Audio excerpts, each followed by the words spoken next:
So, today we're going to continue working on our little guys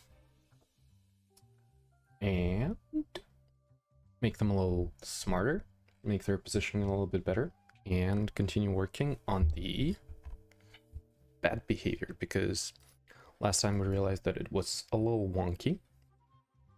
So I want to make it more reliable. It doesn't feel good, and this is like the main element of the game, and we really want it to feel good. Another thing that I have on my to-do list is fix the spawning on the floor. Actually, it says fix the spawning on the floor, but I'm pretty sure I meant spawning.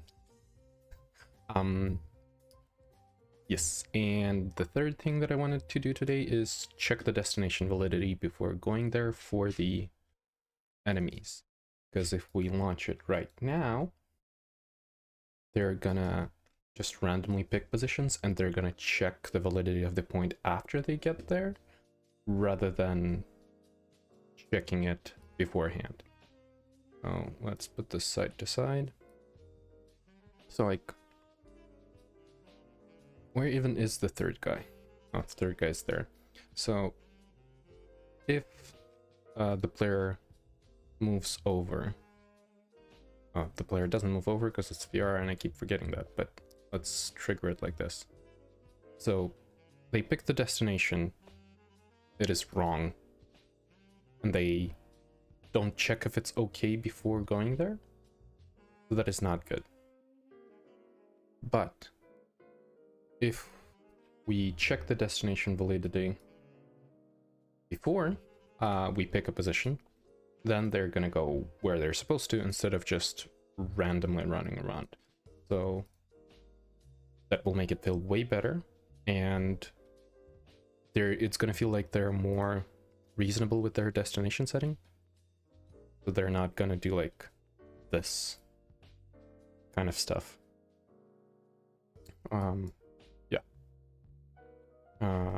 And that is what I want to focus on. So the first thing, which is probably going to be the least interesting, is fixing the spawning on the floor bit, because I'm not completely sure what's causing it, but I want to figure it out because it is starting to get annoying to reset your positioning every time you launch the game. So let's try and look into that. Let's reset these values before I forget. Okay. So the reason we're spawning on the floor is because the calibration seems to be a little off. Also, let's remove this component because it's unnecessary. Hi, Alex. How are you doing? Really missed your intellectual commentary in the chat. But yeah, hi. Glad to see you here. Okay, so I think it has something to do with camera offset. Let's see where that is.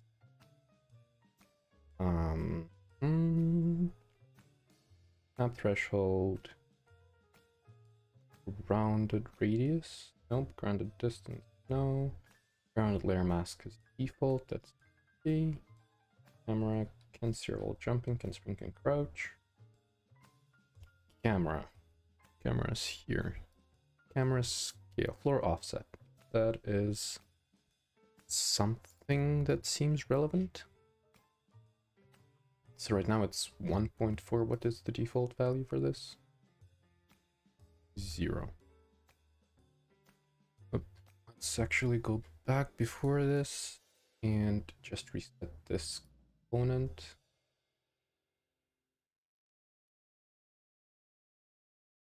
That yeah, position was 0. Where will we spawn if we just launch like this?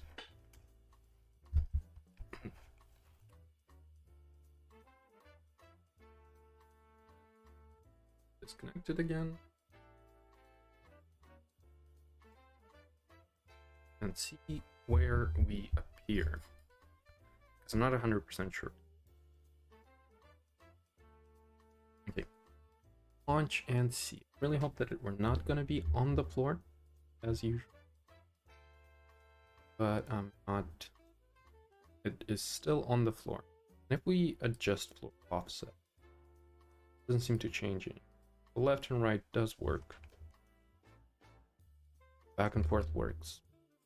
Y component seems to be controlled from somewhere, so let's try to find references in the scene to this.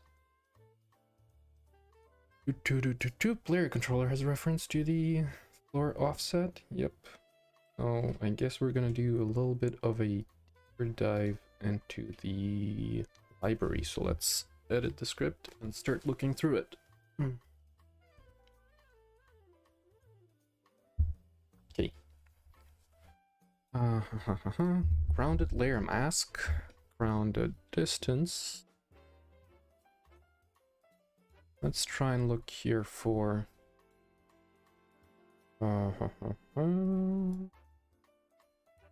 floor offset and how it works.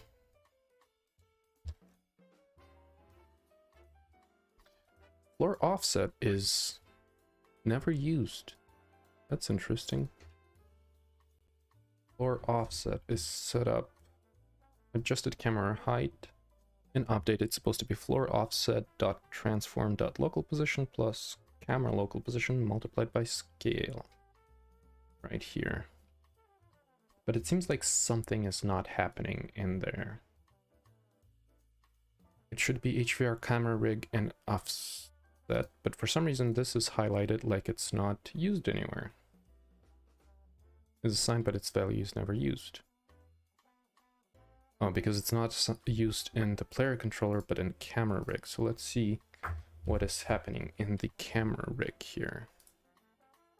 Camera rig also has a reference to floor offset. And the position of this one defaulted 0, 0, 0. What if we raise it by default? Will it stop spawning us on the floor? Okay. So that changed it from spawning on the floor, but it feels weird. One sec. Let me see if this, what happens when we actually reset the calibration on the quest itself, because that also helps. And I want to see what value changes when we do that. So let's launch one on the floor, reset calibration, and see what happens.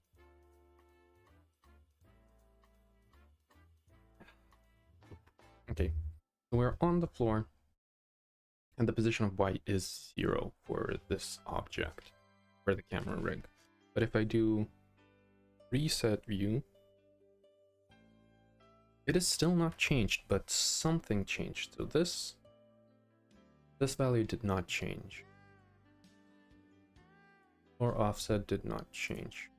This player controller has some value that is changed when I reset calibration. Head collision, crouch, locomotion. What if I reset it again?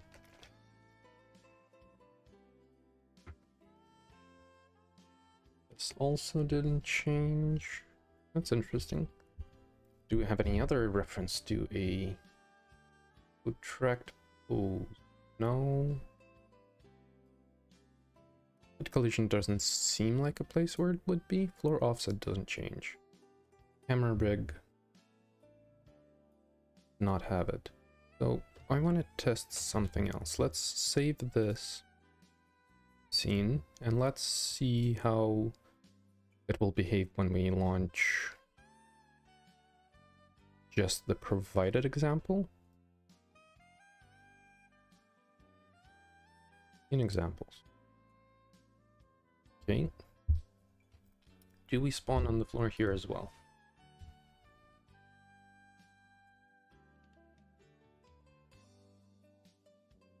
Okay, here we do not spawn on the floor.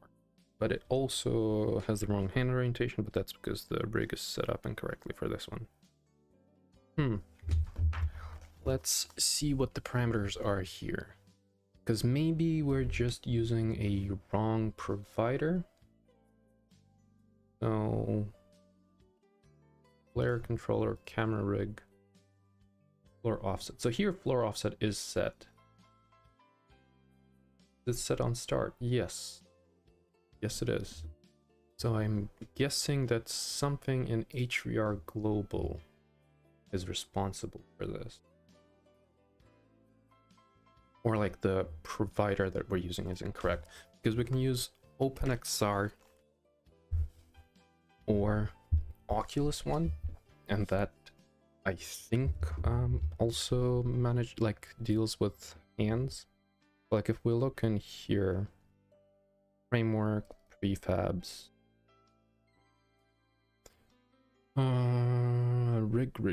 rig.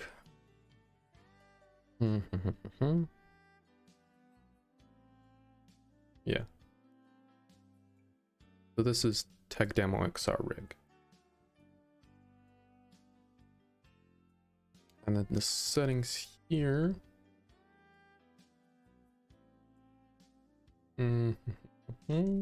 What's the provider?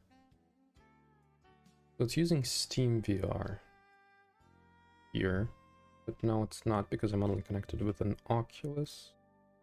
I guess Meta technically. Oh, that's not it. Controller events, we do not care. So it should be somewhere in the settings here. Let's look for rig. And we only want to see prefabs. We have bare bones rig. What is this one? Tech Demo XR rig. And which one are we using in our scene?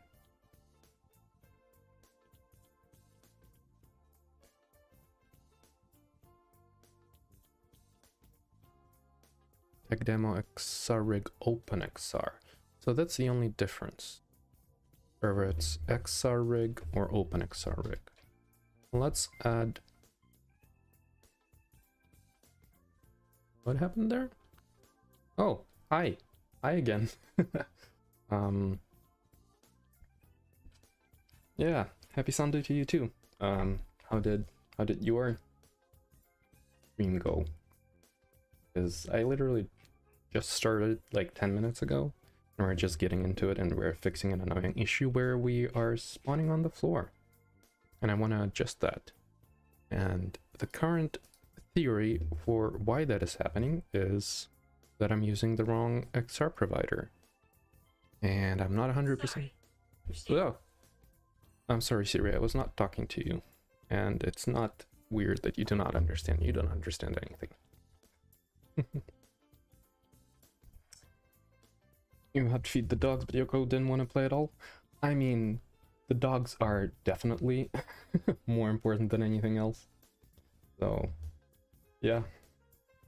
Go feed the dogs and give them some love and play. That's a very appropriate thing to do. Because dogs are precious. So, yeah. Thank you. I hope I'll do. So, yeah. Good luck with the dogs, and I sorry that it didn't work out. Yeah.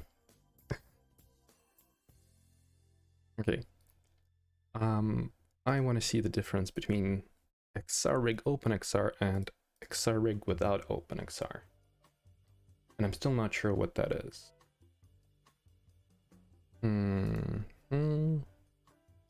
So let's open them side by side. Inspector. The Tech Demo XR rig is going to be locked here, and OpenXR here.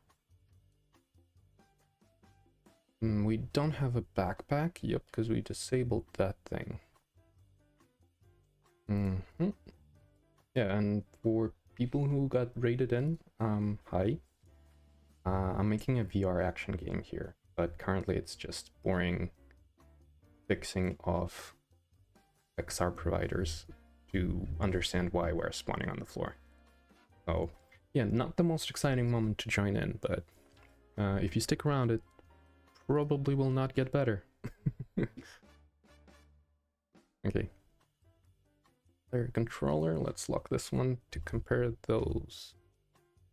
And this is the XR, this is the OpenXR. Camera, neck, tech demo, floor offset, left controller, right controller, that's all good. Smooth, camera default, all seems to be the same. Yeah, that's all the same. The root didn't have any changes. Maybe there's something different in the camera rig? Well, let's look at that. Safe calibration height is the only difference. Is that all? Is that all there is? Safe calibration height. If we disable that, save the scene. Are we not going to be on the floor anymore? We're still on the floor. So that did not help. But also, I can... Ooh. Hi there. Okay, that's me, apparently. You... Oh, I wanna touch my... Oh, I should have thought before saying that, but... I wanted to say that I want to touch myself, but... Oh, okay. I mean, it's doing the same thing I am. I can pretend that it's a multiplayer game.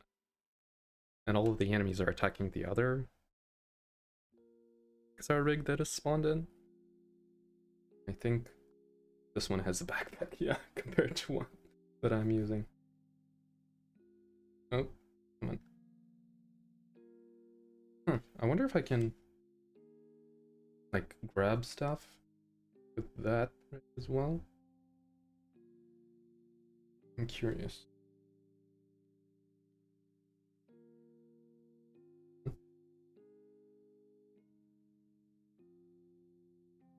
Oh, yeah. That's like weird remote control human. And it can deflect. Cool. Let's see if we can hit at least one ball. I'm gonna randomly flail my hand around and hope that it hits. No. Okay, never mind. Okay. Let's stop this. So that was not the issue. Even though it looked like a nice, easy solution, it was not it. So let's keep comparing camera rig on ours and the one that works correctly. Debug keyboard 166. 0.05 debug.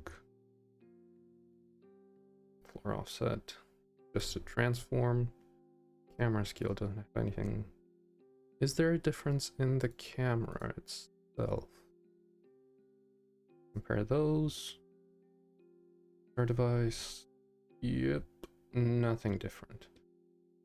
Okay, well, we found a solution that does work a little bit, like as a quick and dirty fix, and I think we can just set calibration height at the beginning of the game, so that will technically, let's set this to like 1.6, and this should prevent us from spawning on the ground.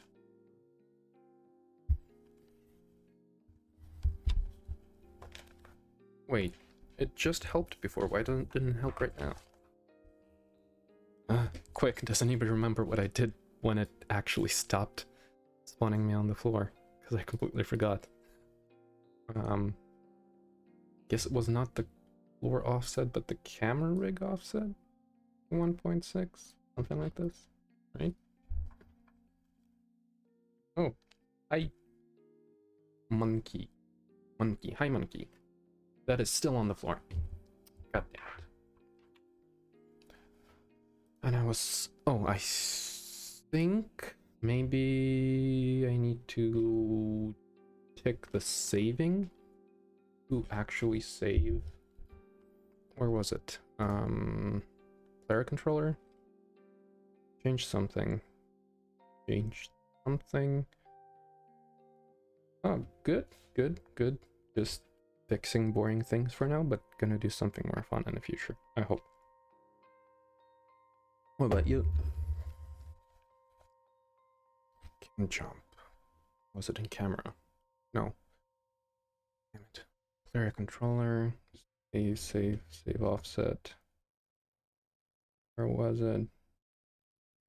Nice. Good to be good. Where was the save?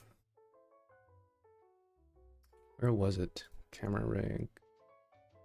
Save calibration height. Okay, save that. And now let's move the camera off the floor. Start. Does that help? Yes. No. God damn it. Which one of these is changed when we reset calibration? Is this the camera one, right? Let's reset the view. Yeah, the camera height. Camera Y coordinate is changed. So let's see where that is different. Find references in scene. And we have on camera rig. Let's see the script for the camera rig. And it's going to be something like position.y. Just camera high floor set transform local position y plus camera local position y. That's the first place where we do that. Calibrate. Calibrate the height using the HMD height. Yeah, thank you. I hope that it's good work. Because yeah, I'm trying to stream just because it's a better motivation to keep working on the project, and I just keep working on the project. And this is like an extra interactive fun bit because I think it can be really interesting to see the development of the whole game from the beginning to end. And that's what I'm trying to achieve here. From inception to release in like, I don't know, half a year, depending on how good I want to make it. It doesn't mean that like games that are made fast are not good. It's just that it's like takes quite a while to polish a lot of things, and that can be quite annoying. So there's HVR sit stand values somewhere. Let's try to find this. Where are we using it? HVR camera at sit standing. Calibrate height. Okay. Calibrate height. When is this called? Calibrate height. We're doing camera position plus camera Y offset. Camera Y offset is manual camera offsetting. And that is on HVR camera rig. HVR camera rig. Flare adjusted for debugging display only.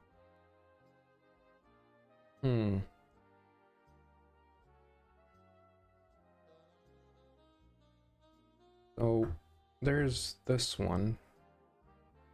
Camera Y. Let's just put this up because I'm pretty sure if we like there's some weirdness going on with launching a VR application as a Airlink one rather than a standalone, or properly setting it up through like Steam VR or like the Metas XR provider. So that might be messing with it. Yeah, okay. We're not on the floor anymore. That's good.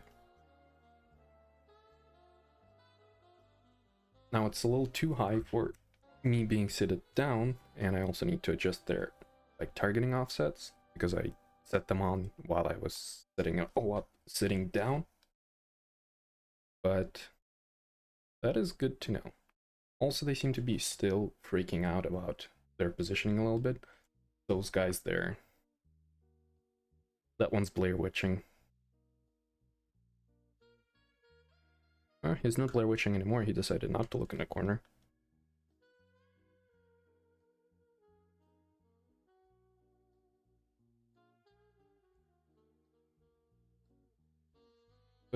Yeah. Okay. So we figured out the offset. That's good.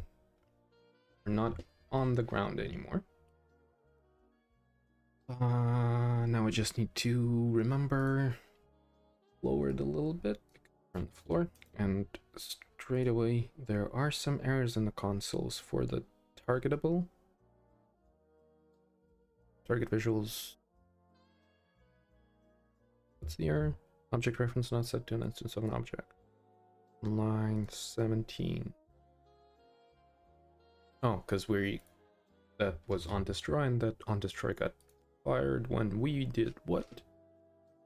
When we closed the application. Okay. That's good. That's good to know. So, task 1 is complete. We're not crawling on the floor like a little worm anymore. That is a good thing in my book. Okay. Next thing that we want to do is 6 spawning on the floor is complete, and check destination validity before going there. Okay, so this is actually kind of AI logic.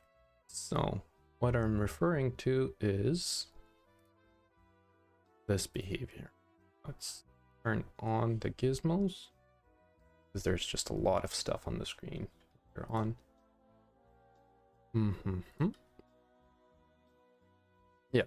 So you can see they're going to a position before checking if it's valid. So they end up going through a lot of them before actually realizing if anything is good or not. And it takes them quite a while to find a valid position. So they still haven't found a reasonable, I guess, positioning. Why is that? Because line of sight, I guess, is broken on all of them. Tag demo XR, let's see. Ooh. Oh. Okay, the player is very high now. Let's turn this off. It's like your typical Nordic person height. Just casual.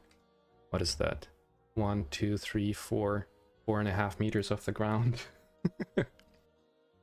But let's set that to 0 for now. Because if we don't have the headset connected, we want it to be in a reasonable spot. I also seem to have changed something else. Yep, this needs to be 0. Okay, and the camera also 0. Okay, so now it should be just staying here. Okay, yeah, that's good. So now they will have line of sight. Ideally.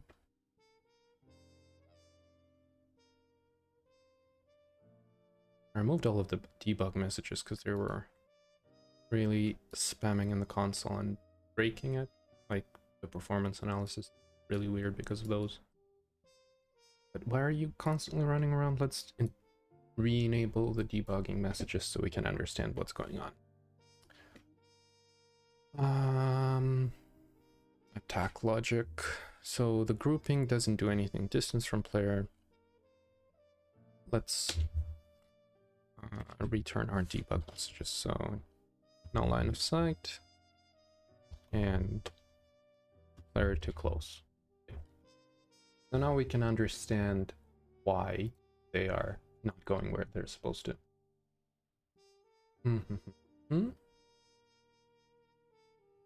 Let's open our console, disable collapse, clear everything, and start. Because I'm feeling that it is no line of sight every time. Yep. Why is that? Because when we check for line of sight, we're getting player camera and moving it down 0.5 meter from the origin. And let's take one of the enemies.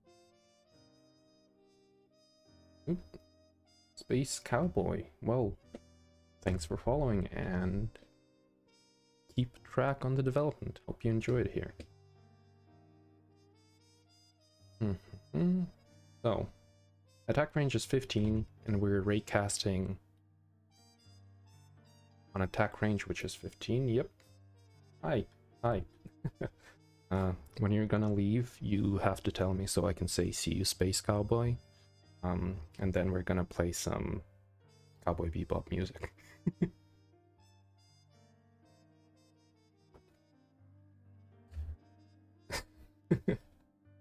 Yeah. Boom. Yep, I definitely shouldn't continue that because my sing is so perfect that it's gonna trigger a copyright issue.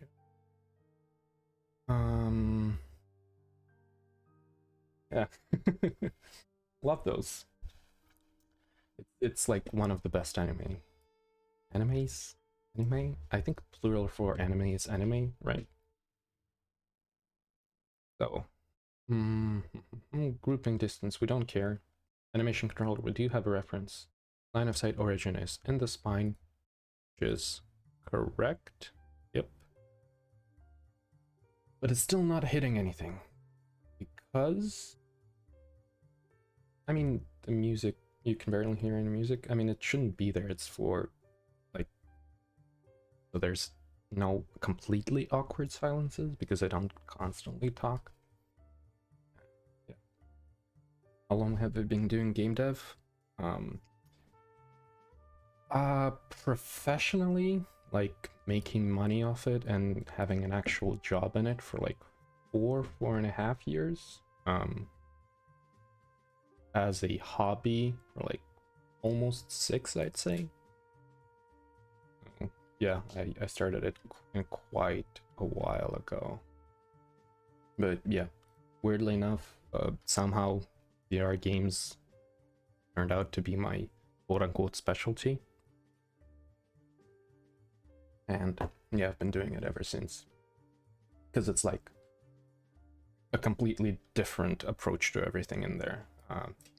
And I've been doing mobile game development and VR game development. I didn't get any luck to work on any big proper PC releases or anything like that. So it was either mobile games where you try to milk as much money out of your teenage audience as you can at a time, or this, with a few really cool companies who are doing VR. But yeah, VR development is definitely something I enjoy way more because it's a whole different genre altogether. It's really fascinating to me, and I really hope that, you know, content for VR chat. Yeah, that's like one of the games that I don't play because socially awkward and don't like talking to people. That's why I decided to stream. But yeah, it's like really good how they made like it's really accessible to make stuff for it, because it is just like Unity. Like you need to create Unity assets and like import them as a mod technically, right? If I'm not mistaken.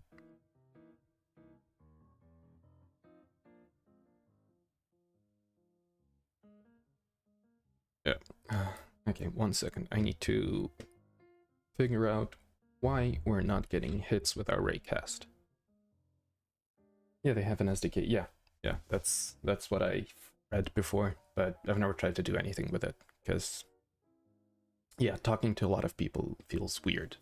The last time I launched VR chat was when the Knuckles meme was going on. What was that, like 4 years ago? The one that we're clicking tongs. Yeah. And that was pretty much every lobby at the time. So maybe that wasn't the best introduction, and that was before your time. Make me feel old. Okay. We're looking for player target setter. So let's see where that is. Player target setter has reference to the camera, which is positioned where? It's positioned right here. Okay. Is it inside the collider? Wait. What is going on with this? Okay, that explains why it wasn't hitting it. Because for some reason he became really tiny. 30 centimeters high. Okay, so I messed up with some of the parameters, I guess, that break the positioning. So I need to do something about it to make it more appropriate. So let's see. I changed this. Let's reset this. Revert. AI height we did not change. Let's revert it. Well, I'm working on a script for a club where they can pull people from the audience up on the stage. It's like your nightmare. I mean, it's really funny because I used to be the quote-unquote theater kid. But for some reason I think it happened during COVID or just with aging. Why are there 2 collision disablers? Let's remove one. Be here. Or should it? If I revert it,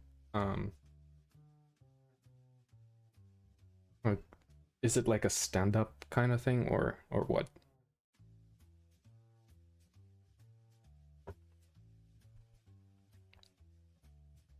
Is got a lot of social anxiety doing it.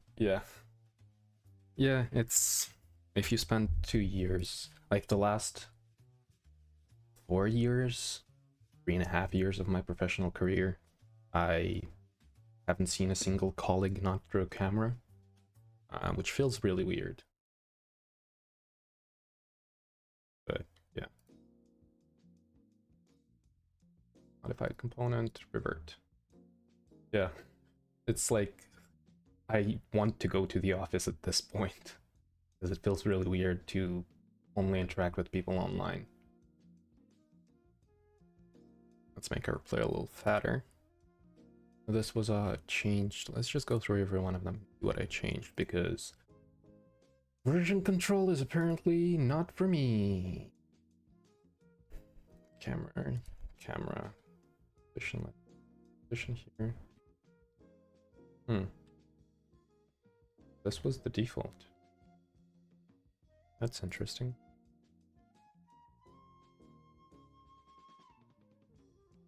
What was the reason for this? Did I move this up as well? I think I changed it in here, be higher, but then I reverted it, right? Let's launch and see where it places the camera. Still up there. Camera. Okay, let's just set this to 0, even though it says that it's not the original position of it. Let's see. Okay, it just makes him tiny. Or we'll deal with it later. I don't want to figure it out right now, so I'm just gonna... Oh, interesting. That is not the outcome I expected.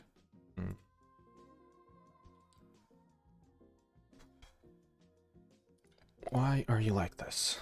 Universal illusion camera data, head collision. I should go back through the recording of the stream to see what I changed here, because I did not make a commit before. Oh, yeah, screw me, I guess.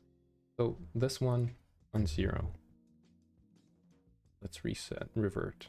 Just go back to how it was. Player controller, yep. Was that the only thing that changed? Will this make him tiny again? Yes. But what if there's a recalibrate button kind of thing? Let's enable... I mean, you're gonna make a workaround and then they're gonna fix it, and you're gonna have to work around your workaround.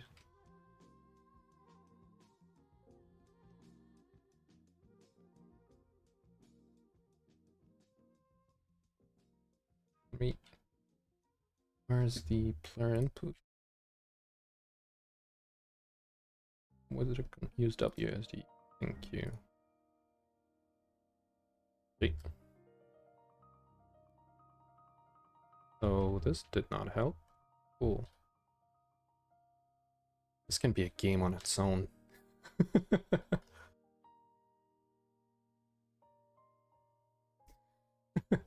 Yeah, I'm definitely in the wrong genre. I should do a ant flying simulator. I'm just going to make it easy to delete my fix, yeah. Make a little Boolean value that you can turn off to completely not do it.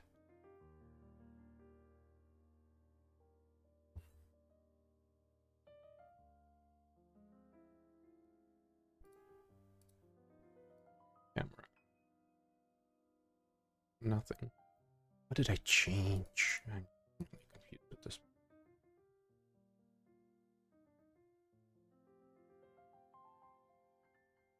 Let's look through overrides. Camera rig, universal additional camera, yep. Cube, and related inventory, we don't care. This one, what do we do here? Tracking, state input. Okay. Collision disabler, don't care. Character controller, I just made him thicker. Teleporter, we just disabled pretty much, we don't care about that. The transform for this one. So the prefab source is at 1.5. Let's revert that. Will this fix all of our issues? Yes, okay, good. So now they should be able to find the player. Yes, good. Thank you. Thank you guys for finally making up your mind. Good. We can continue with the actual work. And that work was check the... Oh my god. This was code the entire time while I was fixing stuff in Unity. Lovely content. Next time that happens, please scream at me. But yeah, pretty much it was just some offsets that I reset incorrectly, where they were not supposed to be changed. And now it's all fine. Now we can continue. Yeah. And now the enemies actually go somewhere, and I can show what is wrong with them. So they're gonna pick a position from which they're gonna attack, like that guy. He stopped and he like threw his bow, and he's gonna stay there. But if, let's say, we change some requirements for their positioning where player to close distance is like 12, so it's bigger radius. They pick a point, they go to it, but they haven't checked if that point is valid. So we want to check the validity of the point where they're going before they actually go there, because right now they're just picking a point at random and then checking if it's valid. So like you can see that guy found it, but then lost line of sight. Yeah, and they're just running around aimlessly. But if we check the point validity before we do that, we can stop them from running around without any care in the world. So let's do that.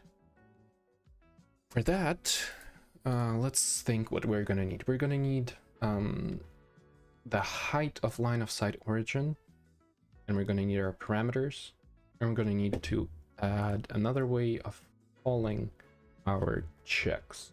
So what we have here is check grouping. We don't care about this for now because they're doing just weird running around and it doesn't really help us. Just confusing. So let's collapse this. Check line of sight. We can, instead of just doing it like this, we can pass a vector3 into it.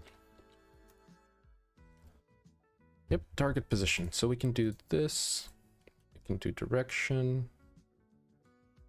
Not line of sight origin position. So let's have a private vector3 of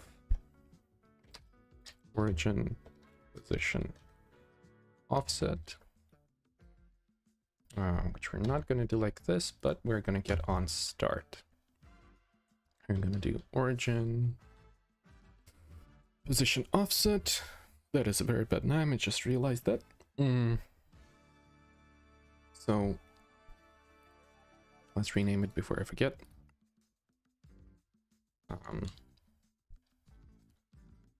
It's going to be a line of sight origin position offset. And for that, we have our line of sight origin. Let's see how we can do that. So the basic enemy, this one, his pivot is in the center of him, which is fine, and origin is here. How do we want to do this? So we want to find the offset from here to the base of the agent, and we can use our navmesh agent.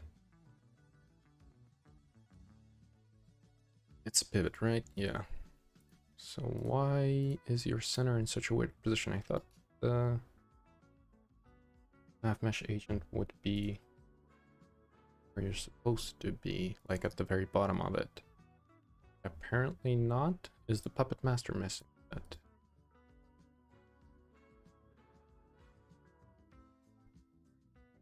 Maybe? This one is... Okay, so the headless grunt root is at the 0. That's not seeing a good way of finding the reference to this. What would be the best one? Should we raycast down? No, I don't like that. The origin of this is weird. What's the center of this one? 0, 0, 0. Scaling from there. Acceleration. We have his height. We can half the height.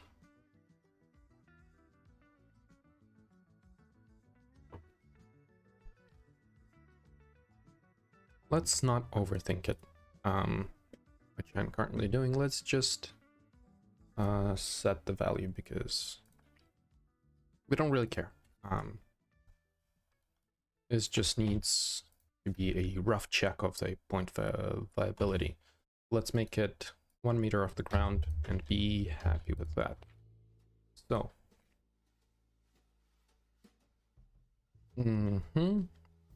So check line of sight and target position. And we can do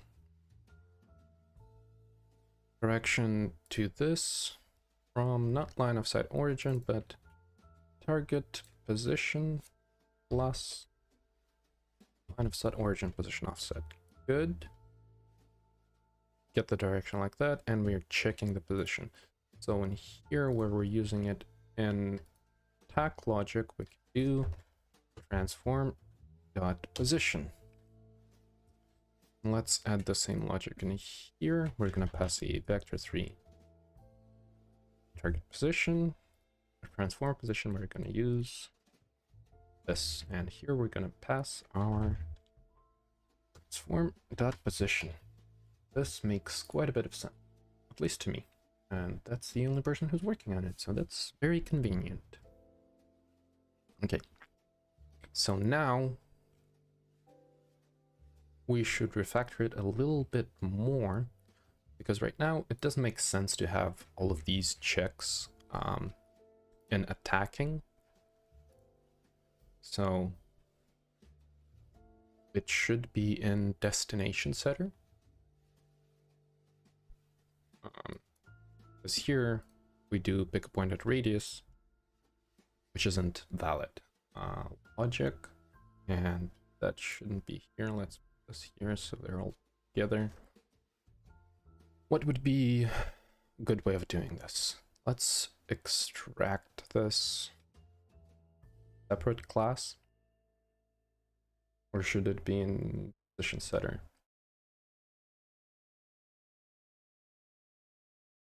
Not sure, but it also doesn't really matter right now, I think. And I ran out of coffee. That's not good. Okay. So we can do...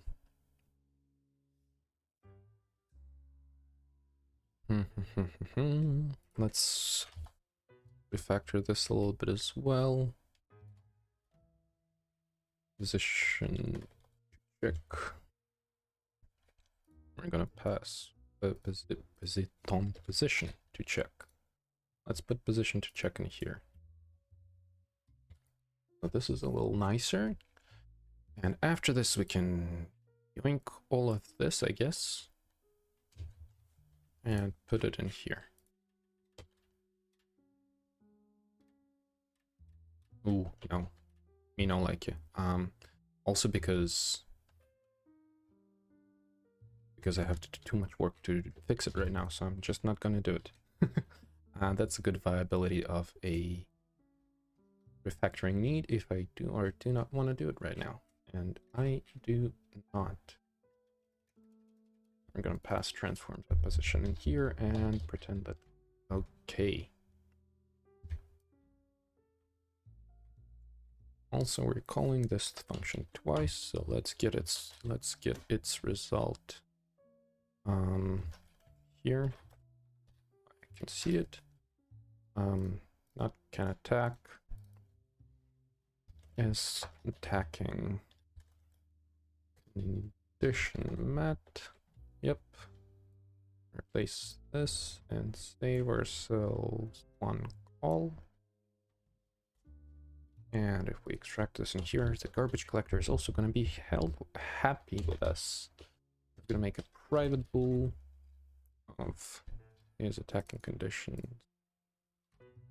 That is going to be false by default, sure. I'm going to remove this. Now the garbage collector is going to be a little happier. Cool. That's good. Task scheduling didn't seem to work, but we don't worry about that right now. We have that on our to-do list. Okay, so let's do this.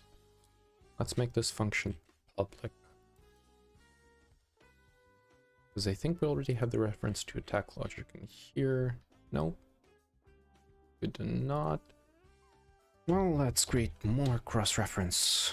It's not like that's gonna bite us in the ass in the future.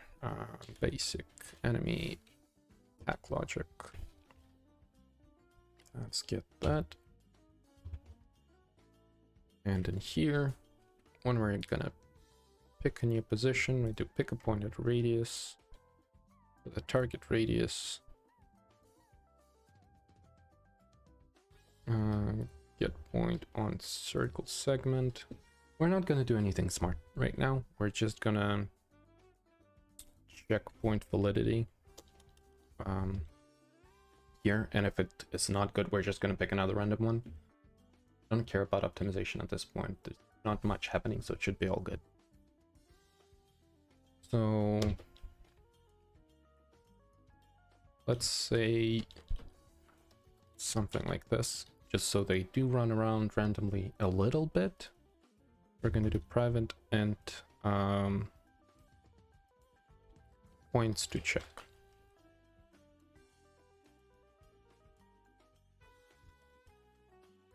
And let's, yeah, sure. 10 points seems fine. And let's do 4 points to check.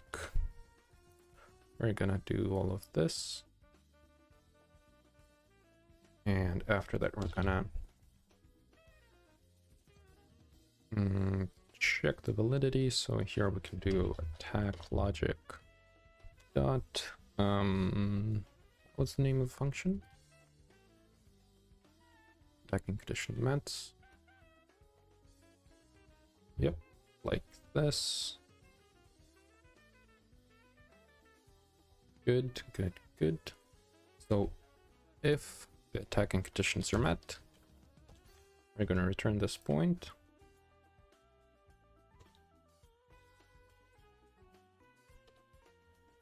Come on, you just it. Ah, goddammit. I didn't want to do copy pasting, and I was relying on the Copilot to just suggest the correct thing.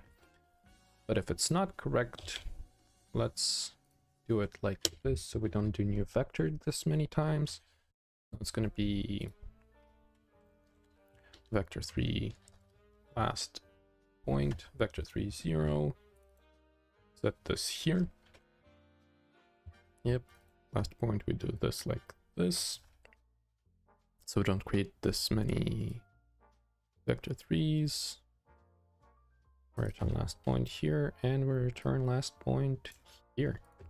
Okay, so theoretically, they should do a lot less random running.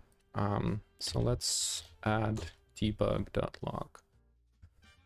Point is valid, and in here let's put debug.log no valid points found. Yes.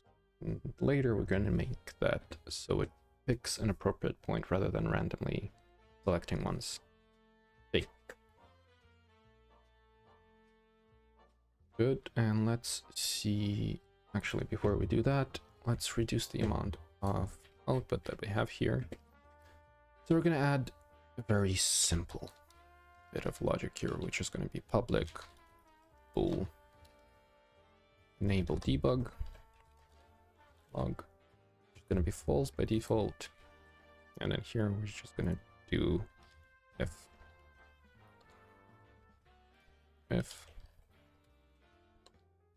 Cool. We can still take a look at them when we want to. Let's save this. So all of them, debug logs are off for enemy attack logic. Okay, let's see how many invalid points they choose now. There was Stack Overflow just there. Basic enemy movement 113. What is that? That is with store destination logic. Definitely something wrong there, because it does that quite a few times and I'm not still sure what's going on. So collapse, no valid points, no valid points. So, I was sure that they're gonna pick more valid points. Did I?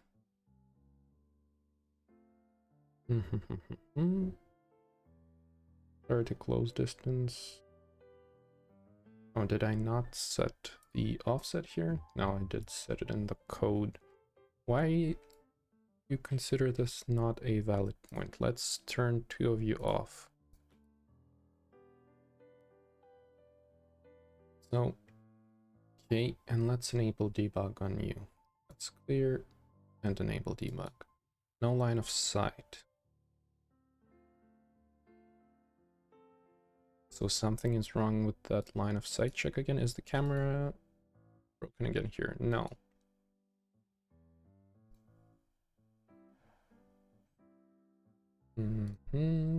Camera references to here. We go half a meter lower.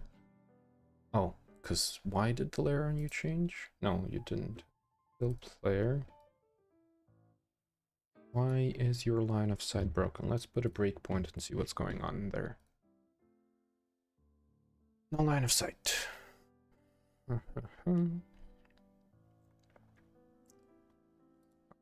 Check this. Debug fetch. Let's see what's going on. So, he currently hit the thing. Target position is minus 1.7, 1.7, minus 12. Where is that located?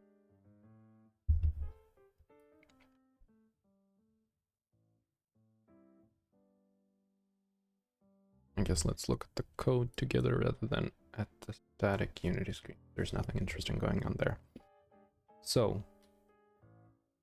it's in this position, and let's see what we hit that it considers that there's no... So it hit the stairs, because the position was under stairs. Okay, this point was actually not valid.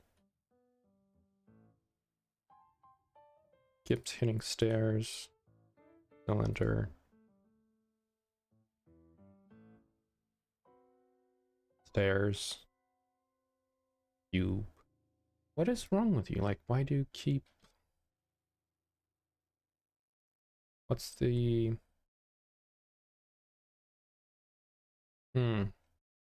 What's going on here, I wonder? So, let's stop this for a second, see. So, he considered this point like there was no line of sight. Right here.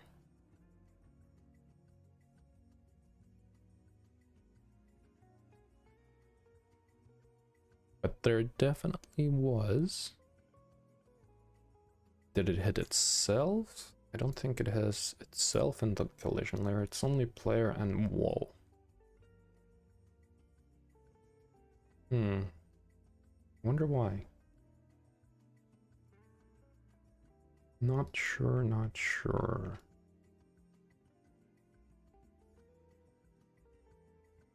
So, the last point that he picked here, he considered it to be no valid points. Let's clear this. Let's stop collapse. Unpause him for a sec. So all of these points he considered no line of sight.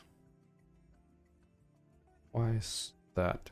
I think I did something incorrectly here when I adjusted it from transform position to target position. Because transform position was already...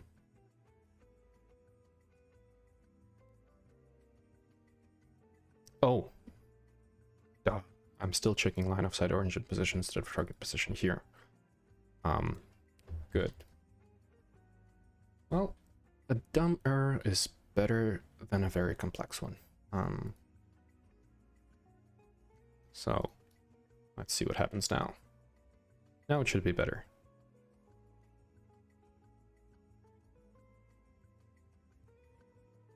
Clear and see how many times.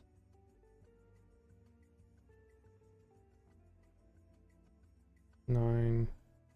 So they still pick a lot of non-valid points. What's the issue now? Let's again do the same thing of disabling 2 of them. No valid points.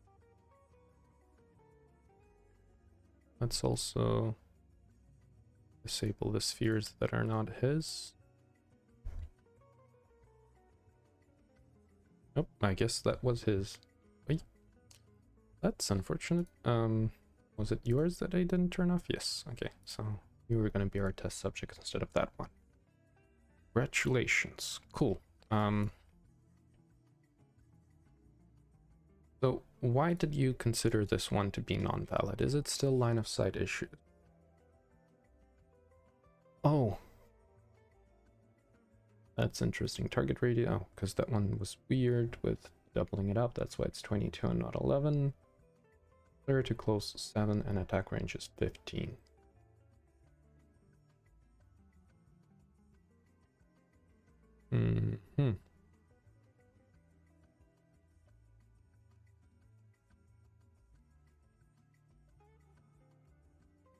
Let's just, for fun of it, increase his attack range to be really high. So this one he considered a non-valid still. So let's turn on debug on you. Nope, that's the wrong one.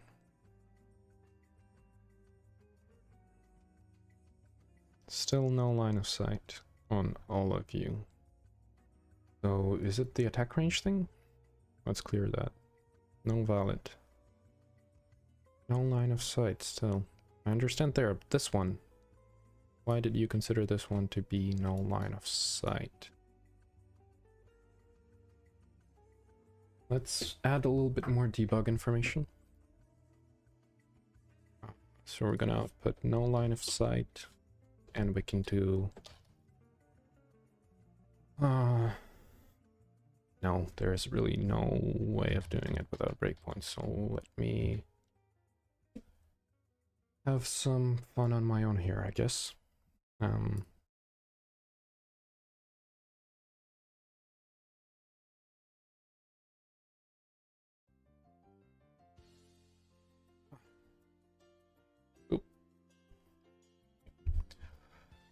So let's enable breakpoints.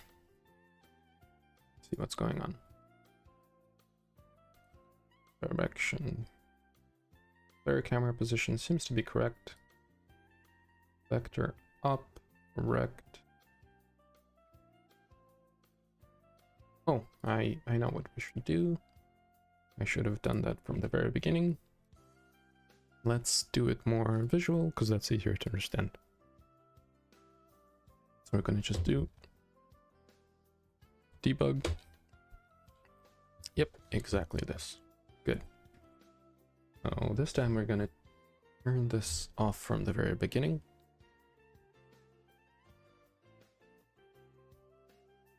And for you, we're going to turn on debug. And we can visually see where the rays are. Now, let's do that. Oh.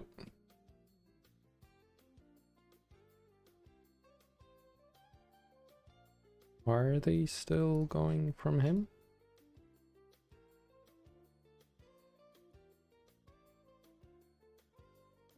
Also, let's take a look at this for a sec. Why is it going up half a meter and not down half a meter?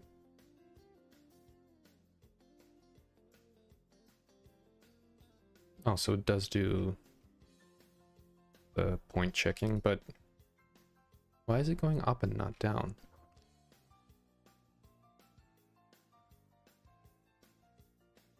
Minus vector up multiplied by 0.5 minus 0.5 up half a meter.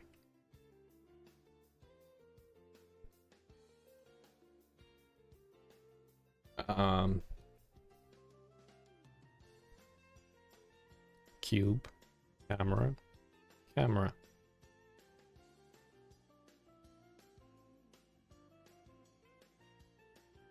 No idea. It's just really confusing, but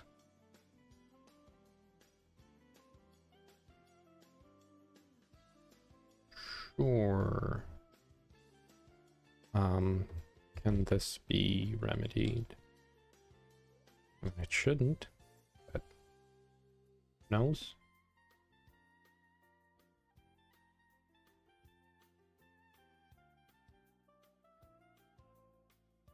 Do it again.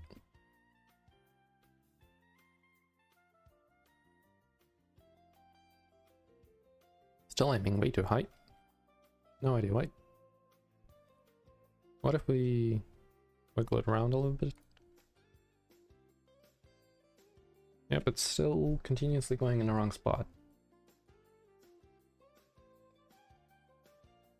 I guess against all my better judgment plus.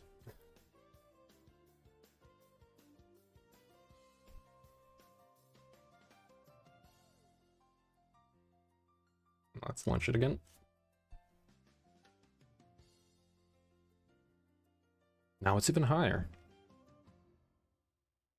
I am quite confused.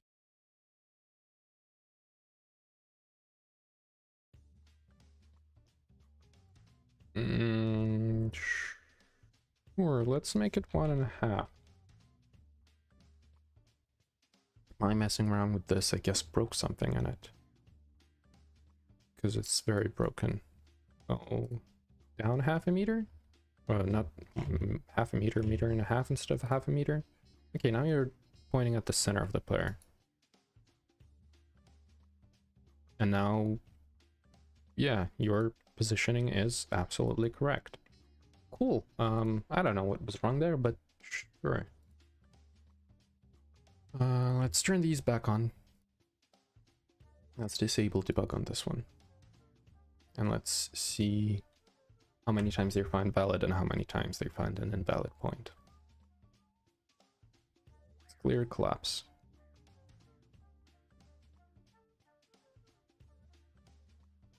Okay. Well, let's change their parameters to player to close like this, so there's no valid points, and then like this. Okay, let's check this in VR. Because it seems like they're picking correct positions, and that's good and tested. And of course you're disconnected again. God damn it. Like, for it not to disconnect, you have to constantly keep it plugged in, but then the battery, like, life for it goes down significantly. And I guess being constantly annoying is a little better than the battery in your headset dying in half a year.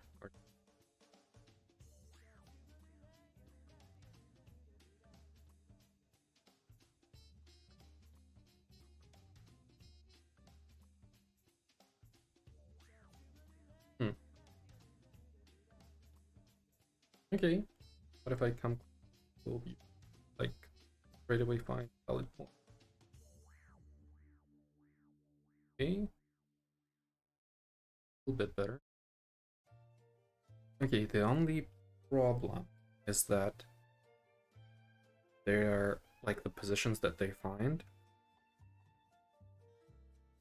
are considering where the player is right now rather than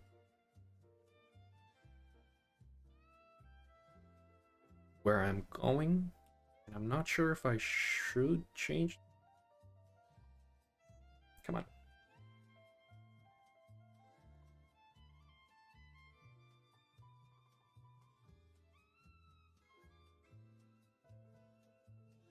Come on.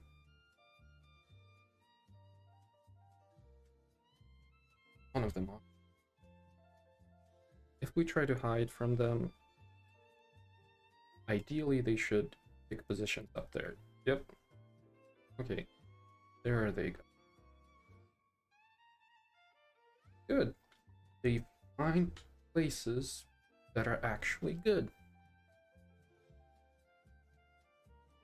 I think I killed one.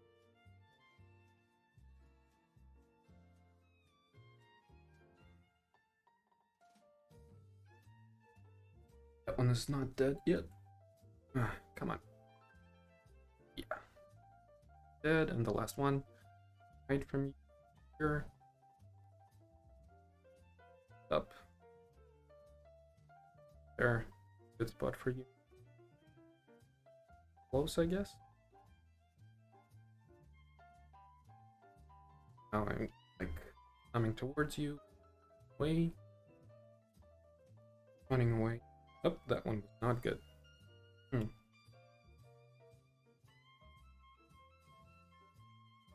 Finish you. Oh no, I added you extra glider so it. Yeah. Back. I'll beat you up. Yeah. Last one. Great. Okay. That feels way better than like randomly. Just like randomly flailing around. Why not use Stimling Wireless and keep it plugged into the wall? Like, I don't want to keep it plugged in because when you have it plugged in constantly, the battery life is deteriorating quite fast. Like, I have my Quest 2 somewhere in the closet, and it can barely last, I don't know, hour and a half, mostly because I did a few years of like actual work with it, where it was plugged in for the most of the day. But yeah, I'm basically complaining about a problem that I created for myself by trying to extend the battery life of it. So yeah, it has to be done, but yeah, it's fine. Also, I do want it to go to sleep, again for the same reasons of better battery life. I still haven't actually checked how replaceable the battery is on the third quest, because in the second one it was quite annoying as far as I remember. But maybe it's better on this one. And I can actually try and do it myself, or like that.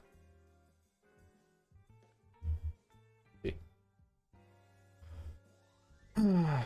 They are way less aimless now. I thought that it's gonna take way more time than it actually did. Because pretty much this is like all the issues that I've wanted to work on today, but it's been an hour and a half. Actually, setting the better makes it die faster. Yes, the battery cycling, like how many times, the problem with battery cycling is like how many times you charge and discharge it. But if you like have it constantly plugged in, it's also not that good.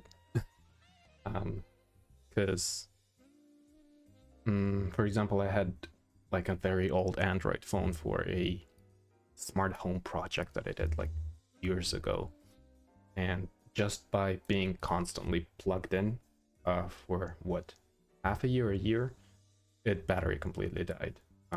Maybe like newer devices have better saving logic. We're not gonna constantly take in charge like every time they like lose 0.5% and they're charging again, and that really makes the battery not happy. But yeah, I don't know if that's better or worse. Yeah. Okay, since this actually kind of works, we can check why the scheduling does not work, like the attack scheduling that I added last time. It doesn't seem to be completely correct here. Where was it? So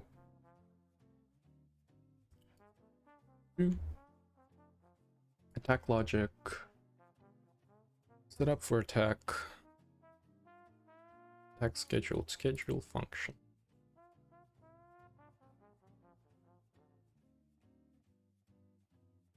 If it's more than time between attacks, we can dequeue. Maybe it actually works, it just feels like it doesn't because they're attacking too often. So let's see.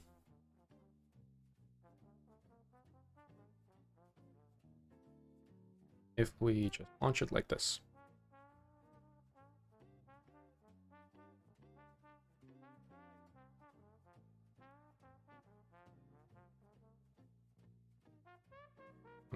There's still... Let's pause. Let's look at our management single. Oh, because it's still one here because it's already in the editor. Okay, if we unpause it. And now it should be attack, 5 seconds attack. I should schedule an attack. Where you are. 1, 2, 3, 4, 5. 1, 2, 3. 1, 2, 3, 4, 5. Attack. 1, 2, 1, 2, 3, 4, 5. Oh wait, they have dequeuing function here. Dequeuing. When's the next one? Pause. Dequeuing function at 58, 56, 59:01. I think that might have been before I changed the time between attacks. So let's wait for 2 more. Dequeuing at 59:19. When is the next one gonna happen? 59:24, exactly 5 seconds afterwards. They should keep attacking every 5 seconds. 29, yep. 34. Yep, okay, that's good. So they do actually wait their turn. Let's clear it and see again with 2 seconds.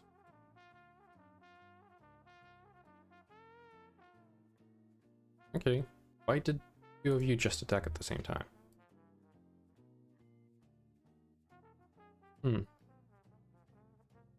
Is there something different happening here that I don't? In queue, dequeue, and then invoke. And an attack, we schedule the lock movement. Attack, start attack animation, on projectile, and here we spawn it. There are 3 uses of this. Remove listener, add listener, on projectile.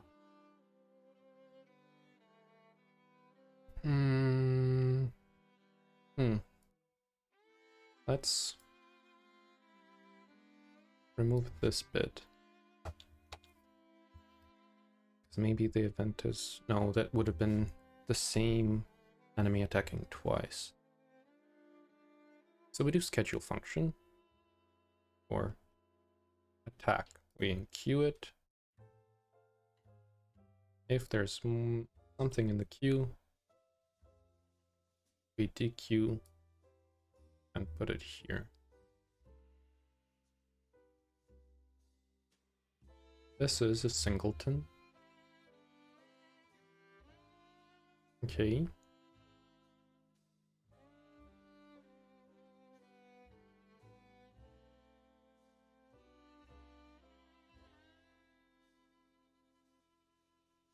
Get the function and then we invoke it. Add this delegate for this. Do we schedule in more than one place? Only schedule it here. We do this more than once. Back knock schedule. Okay. Let's do some more checks here on what's going on. So let's clear this. Unpause.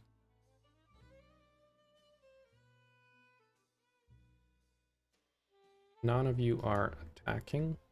Why is that? Oh, because there are some errors, because I guess I changed the code and the open reference got lost. Yep, okay. Start this.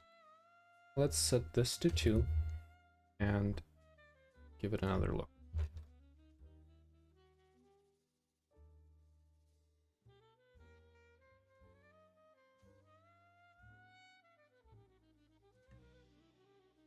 Pick position, EQing 1, 2, 3,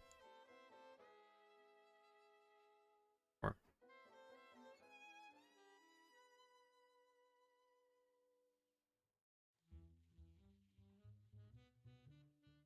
Actually seems correct. Right? So 1, 2. Yeah. Like it's just that I think the thing with this is here, like the difference that is causing this is in the animator actually. Because the transition is different. Like they get into different cycle of the animation and that's why the transition freaks out.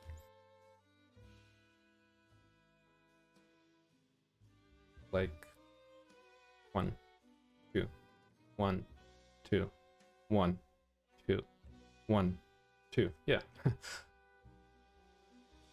1, 2, 1, 2, 1, 2, 1, 2. Okay. Why are you not attacking? Are you always too late for the queue? Or are you just not trying to attack? Let's see.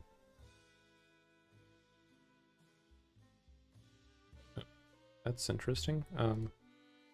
Yeah, that's their puppet master. They're on the ground, just wobbling around.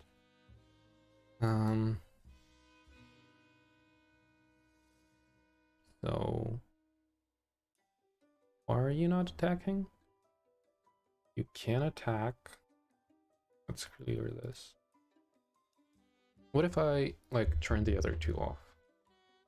Will you attack? Actually, still might not, because you were in the queue and they are still in the queue.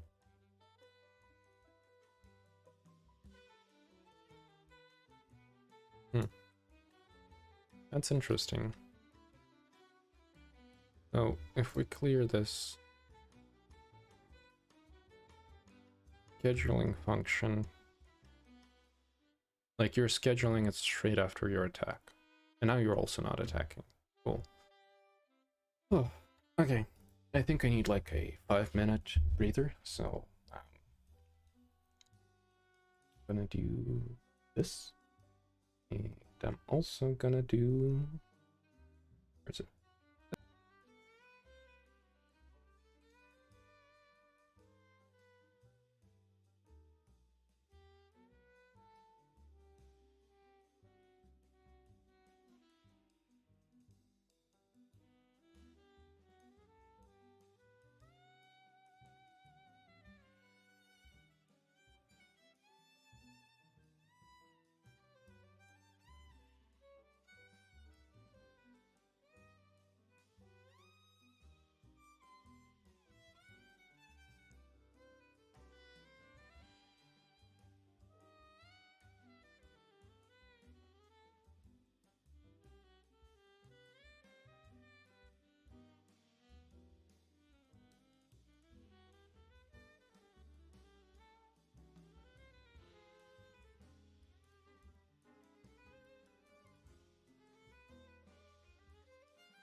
Okay.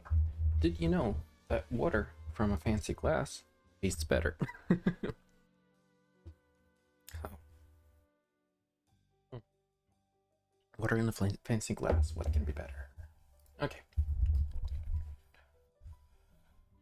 So the scheduling works. The what was the next one? The scheduling worked. The AI fixed positions correctly. The camera keeps sliding down. Okay, is this better? The top of my head still cut off a little bit. Okay, now it should be good. So, yeah. Okay, the other thing that I noticed here is that this jump point is a little bit too high. It's this one, right? Yeah. So let's lower it a little bit, because they were landing like off the ground instead of on the ground. Let's fix that. I think all of them are a little bit off the ground, yeah. Let's turn on this view. Okay, now this one. Fine. This one is actually a little bit under. So let's make it over. Okay. So the jump points are correct. What else did we need to do? The spawning off left floor, we found the reason for that. That can be fixed. And an actual full release, and we can deal with it while we're developing. The hidden cube here. Okay, so what's the next bit that we want to do? What's on my to-do list? Check destination, fix spawning, fix puppet master. Okay, this one is gonna be interesting to deal with, to say the least. I'm not even sure if we can properly use it, but the puppet master is a really cool library that I want to use. Let's disable these ones. Let's have one of you. So the puppet master is an asset that allows us to interact with them as if there were a physical body. I'm currently using it for the ability of beating them up physically with a bat and not just with a projectile. But what it creates when it's not properly set up, turn this on and see what happens. So if we follow our enemy here, you can see that they jitter a little bit. Like when they move, they do a little bit of jittering. Might be just because this collider being set up incorrectly. Like, let's make them constantly. So you can see they have a little bit of a weird, I don't know how to properly call it other than jitter, but we don't want that. And that is because like physics are being a little wonky. So let's double check what is happening here. So Puppet Master set up on a layer ragdoll. What is the layer collision matrix for the ragdoll? Ragdoll does not interact. 1, 2, 3, 4. Okay, so the ragdoll doesn't interact with ragdoll.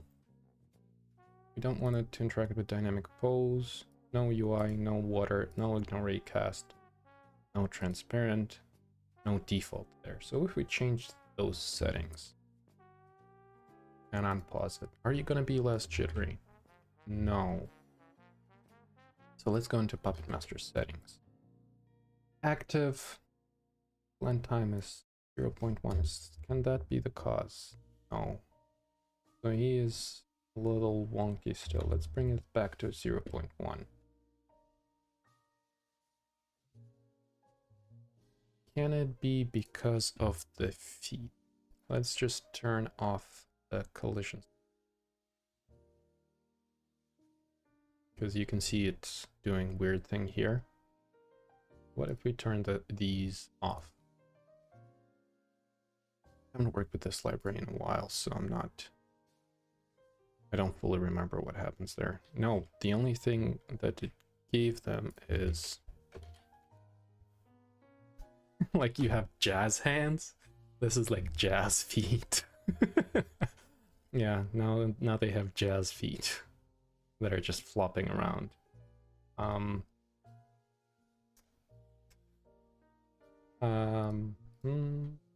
Let's see what else can be causing floppiness.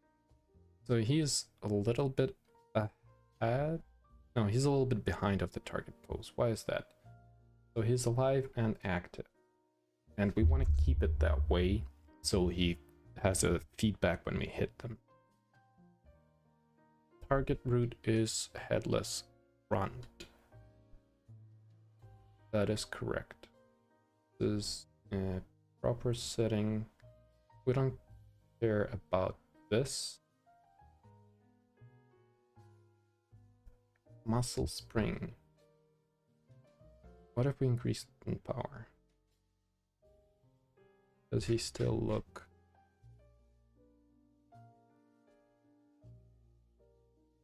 Is he still jittery?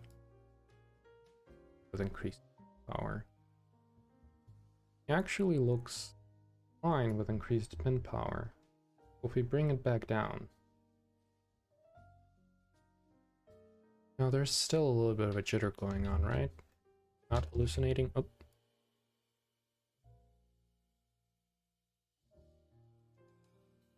Not 100% sure.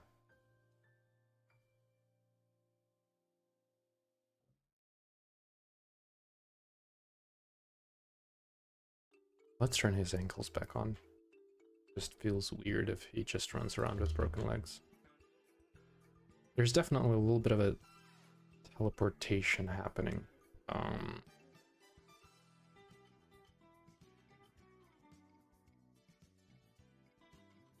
Doesn't really change with this angular pin.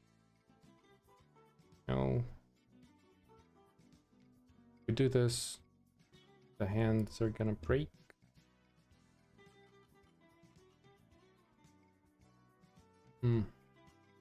Like, if we just set it to kinematic, it becomes absolutely fine.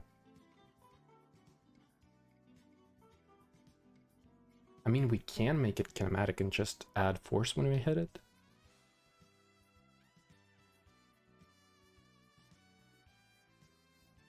Because, like, will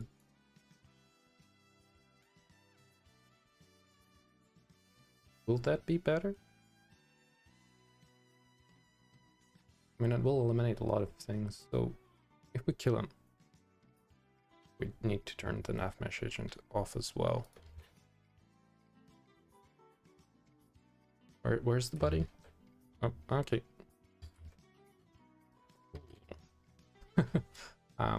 Let's undo this. Let's turn it on. We can take the enemy. There's definitely jitter there. So what did we change? So if I disable nav mesh agent and kill you,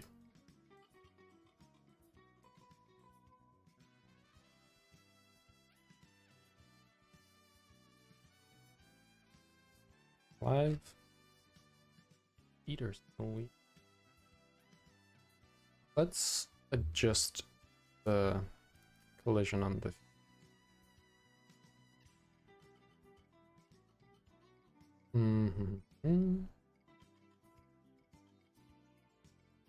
literally just this.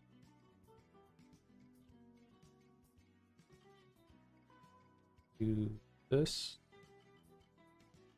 Be a little better.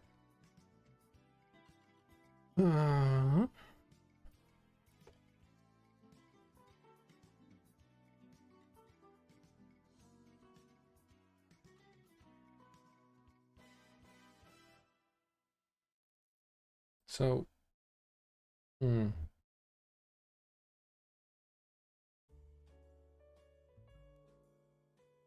so this, how the rigid body follows the animation.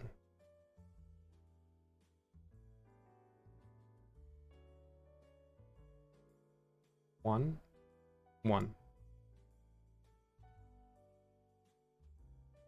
Still has a little inertia, it feels like.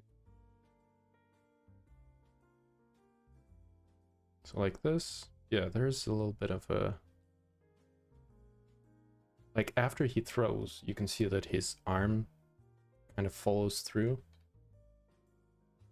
So we just need to set it up properly once, and that's gonna be it for him. Like the internal collisions, we don't care until while he's alive. And like you can see that if we just turn it down,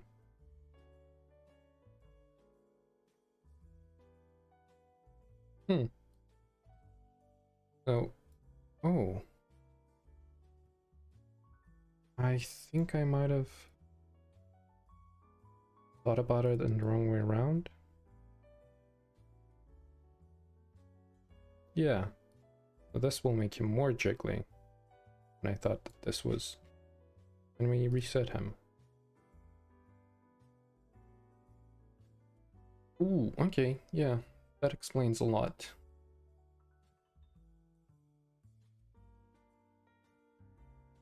So, right now, there's inertia to his hand.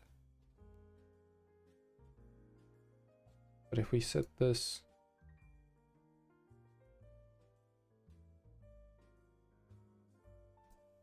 like all the way down, we can pause him and kill him. Okay, I think that's literally it. We need to set this to 0. Yep. Oh, it's set up here. So let's just change our config file for him. Set this to 0, this to 1. And if we launch it now, he should be behaving correctly. No. I think... Let's disconnect him from the config like completely. So this is going to be none. So he's not controlled by the config. So we can change it in life. Like in real time.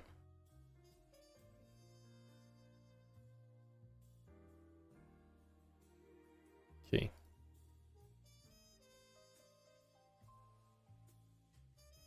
Is it?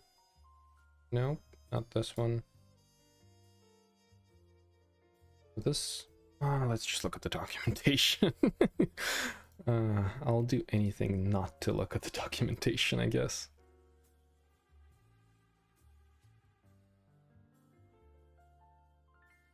Puppet Master.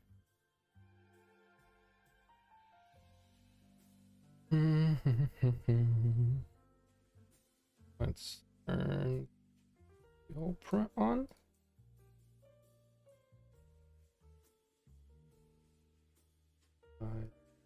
Not visible. Has it lost the reference again? Sure. Okay. Now it's good. Okay. So let's go to Puppet Master.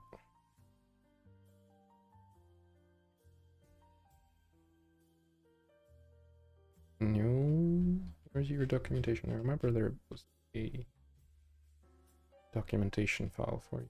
Where? Support? No. This one. Forum? Learning base. Puppet Master FAQ.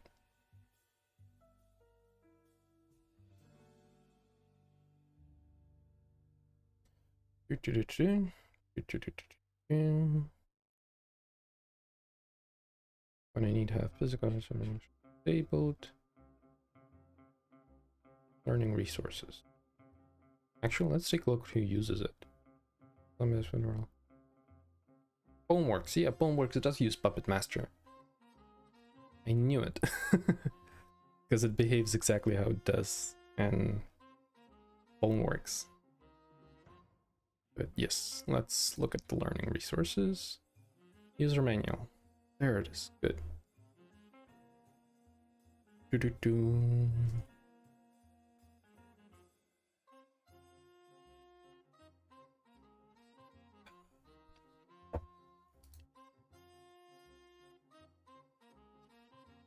Puppet Master setup.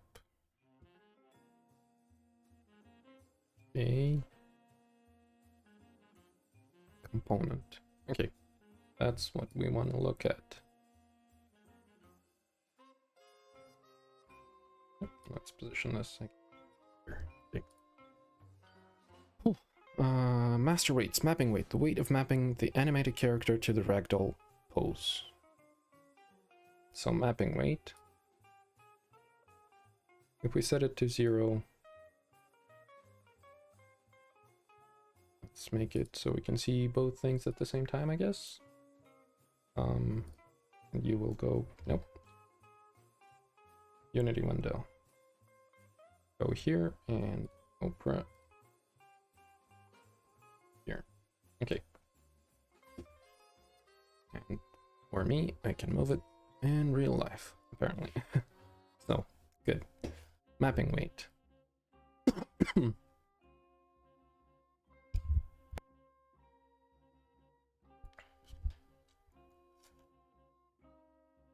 Can I set you to play unfocused? not after starting, but sure. Pin weight, the weight of pinning the muscles to the position of their animated targets. Okay, so if this is at 0 and this is at 1, you should be exactly like the animation. Yes, but if I increase this up, it starts having a little bit of a jiggle.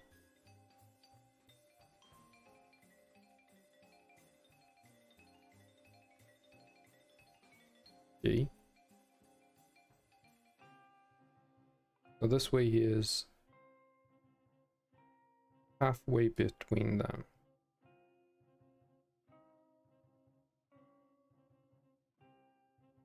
That flopping does look pretty cool. Okay, let's turn this back on and not look at me at a Friday night. Muscle weight. Okay. I want this to be high. This to be low, for it to be the smoothest. But if we want something in between, we should do it like this, I guess. We're just playing with the values to see what produces the best result.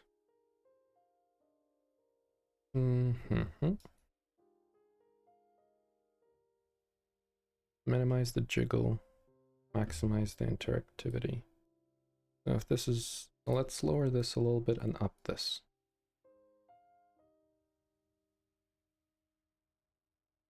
Okay.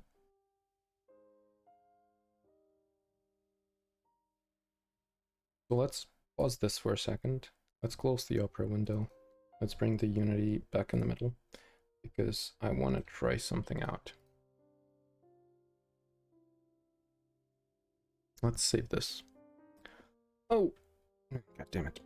Sure. Let's reset the values again. Let's do this. This is very high. This is very low. Okay.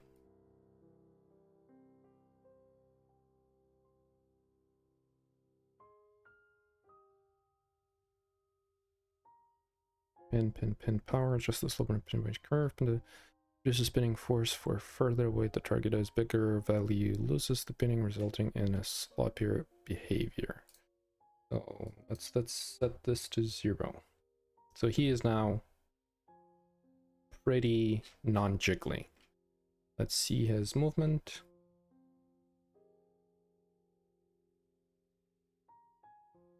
He's a little floppy. Like that jitter is a little weird. I think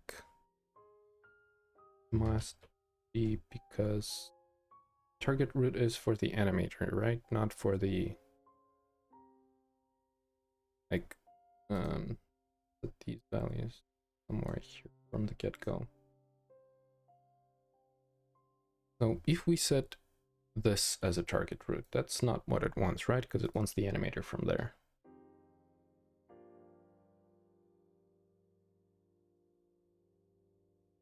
Yep, okay. So I want this one. So let's try something out.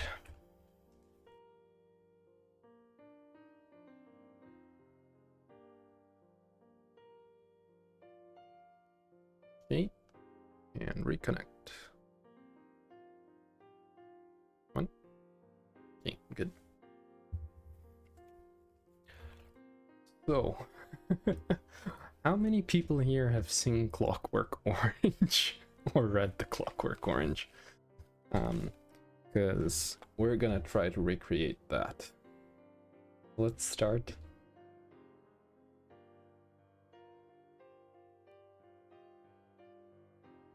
I'm gonna get off the floor right away. Come on, where? Can you see my controller? Is my hand underground? Okay, so let's reset the view.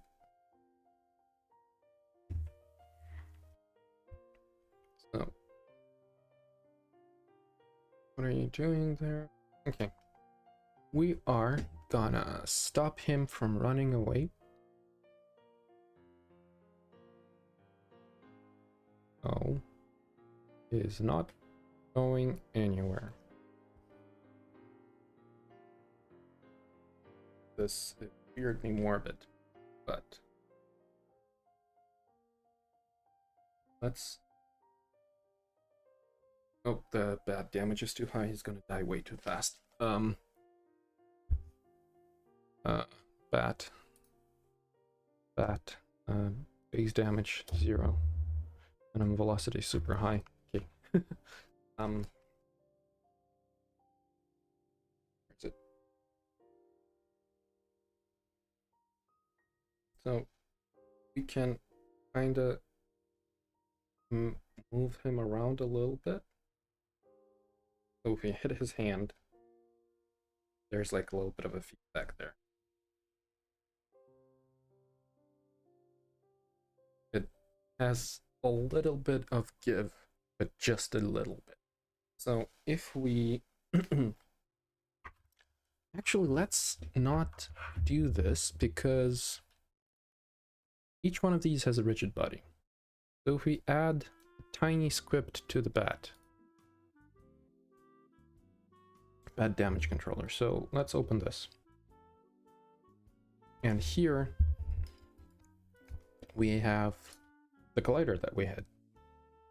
So what we can do, if we're dealing damage to it, what we can also do, we can go other dot rigid body, add force. Yes, so now there's going to be more of an impact when we hit him, because we're adding a little bit of a force to the rigid body that we hit with our bat. So what we can do is, let's stop him, like let's not do anything for him, just leave the animation on and the health. But for the bat, let's turn it down quite a bit, just so we can have a few hits. So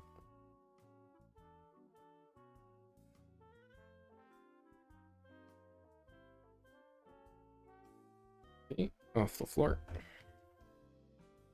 And let's go to our buddy there. Hi. Okay. So now when we hit him, he should have a little jerk. And if we hit his head, oh, he's still alive. Let's remove the base damage. Did I put the force multiplier? No. Let's make a force multiplier an accessible value. And it's gonna be public float. Hit effect, not duration, and not effect, I guess. Hit force multiplier. I spelled that incorrectly, but that just adds character. Okay, so let's just keep it at 1 in the code and we can change it in the editor.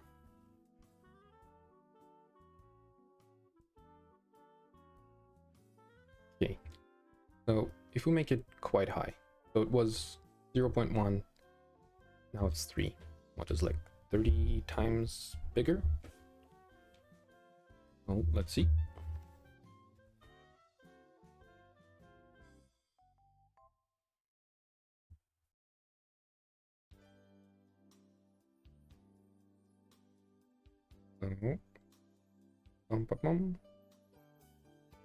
And now when we hit him, it is very jerky. So, like,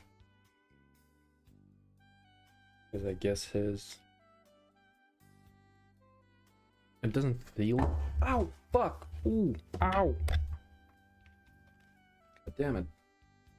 That was glass.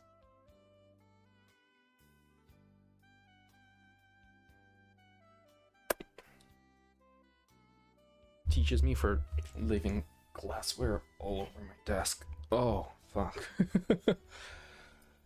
Every time. Never learn. If we crank it up even higher.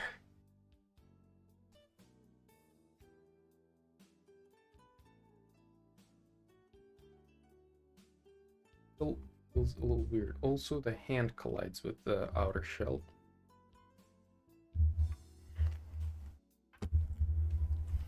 And that's why it might also be weird. Ah, fuck.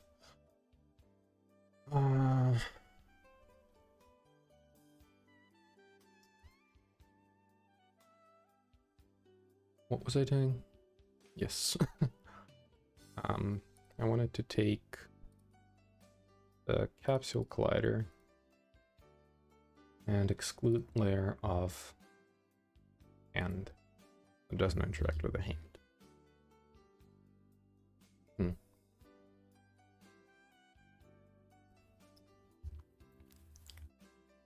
Okay. Let's give you a lot of health.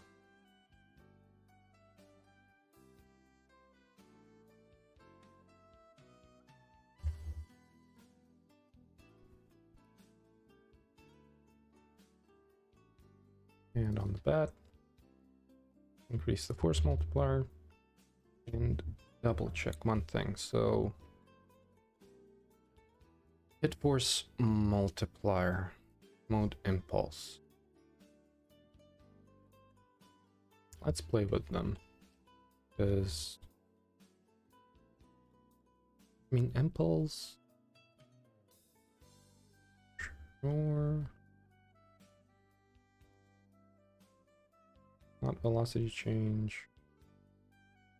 Yeah, I guess the impulse is the most appropriate one in this scenario.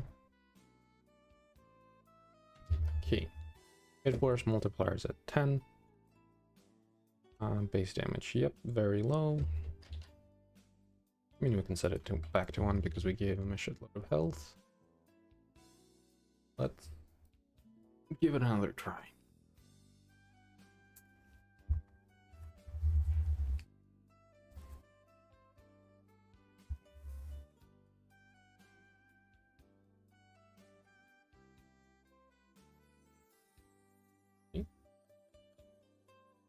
Better boy. Now, get all the...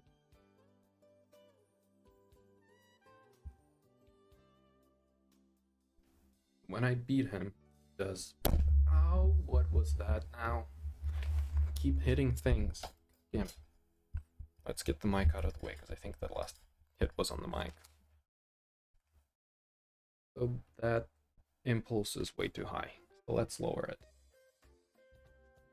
And way too much. Let's say 3.8.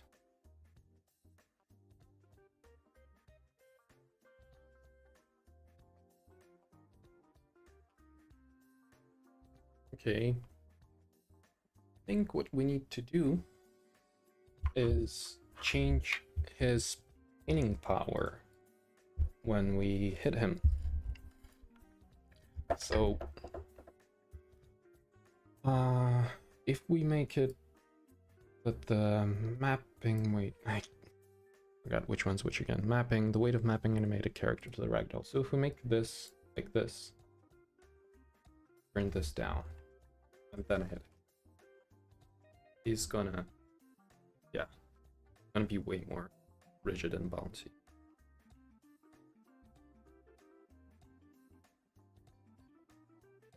And come on. Checking that I'm not hitting anything. Yeah, he's like a little jelly man.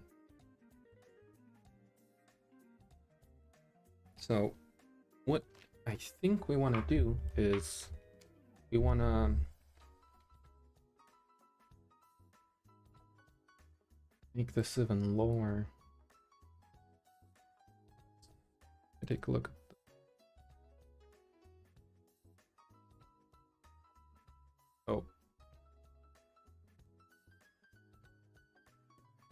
okay, so this goes all the way down, it falls.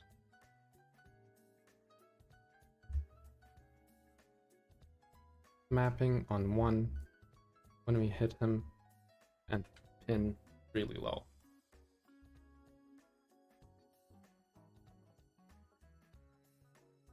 It becomes like one of those wacky arm flailing inflatable tube man. But if we just change that while he is hit, like a weird little inflatable punching bag.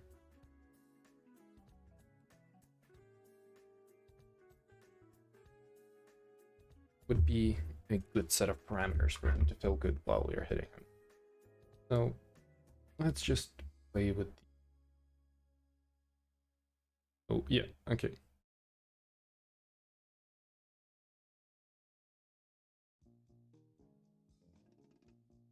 Wait.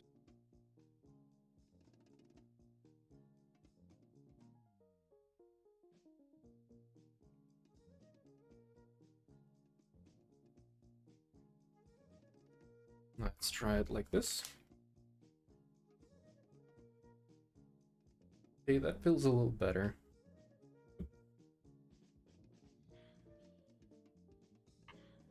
A little bit too much. So the ragdoll is on the ground, but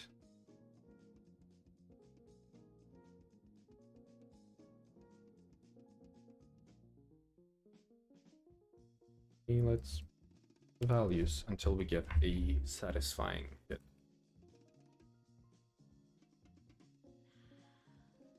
That's better.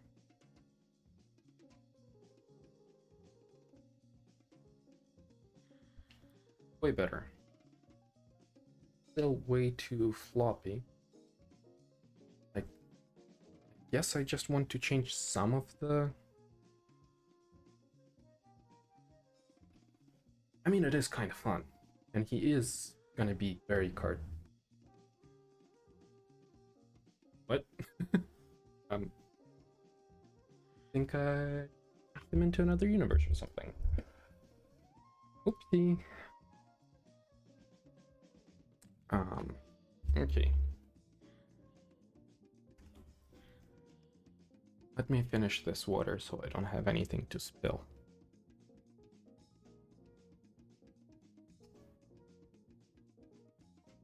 Okay. And I'm gonna put it away.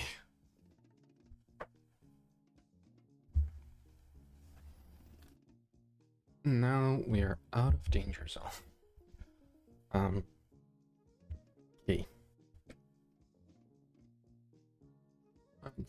Matrix things.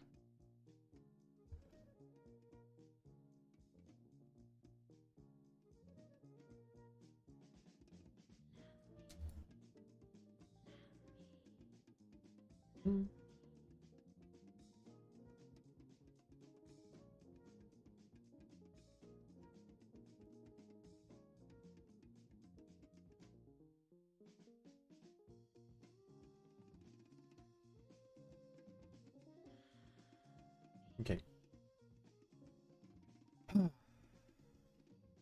So, where did he go? Oh, he just died. But before that, he somehow ended up nowhere. Okay. So, what did we learn? Other than that this can be fun.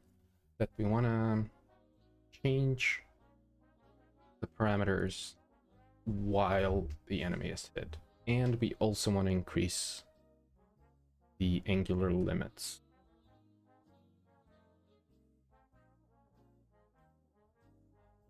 Open the documentation. The second.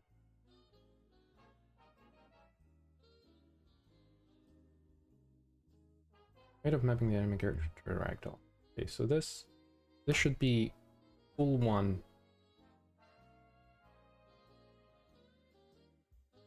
on all of them while he's moving around. So then we can get proper looking animations.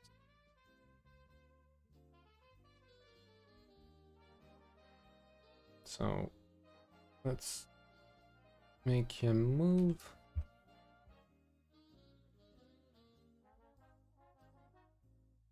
Are you not moving? 5.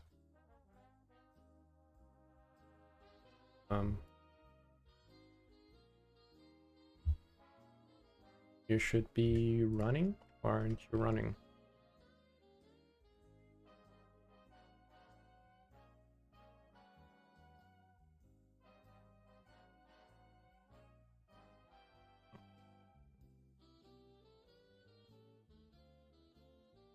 Okay. Where's the animator?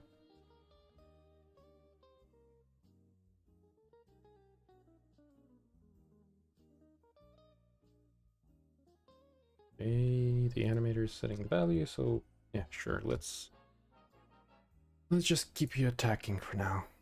So the attack here looks fine, but if we go into our Puppet Master, that's all in one. Set all to 0, he's just gonna flop down.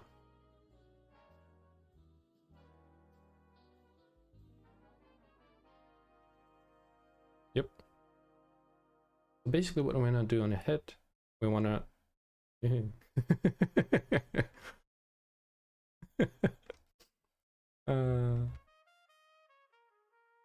I live for moments like these.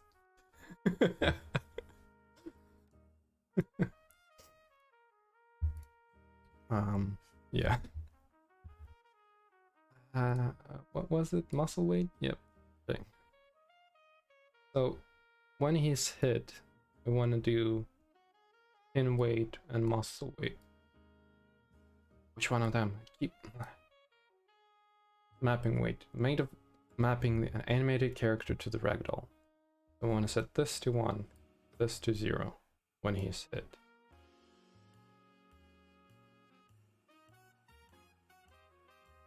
Okay. Not like 1 and 0, but increase and lower. So 1, 0, all swapped up.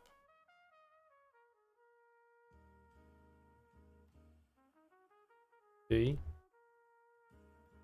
1 and 0, fully animated. So this should be his normal state, and this should be his I'm getting hit state. Let's actually 3D object cube.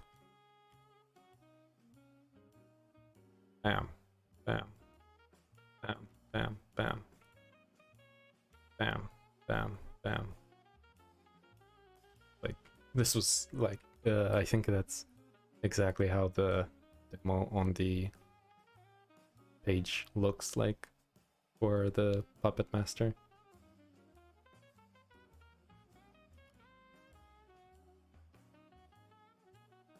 Yeah, okay.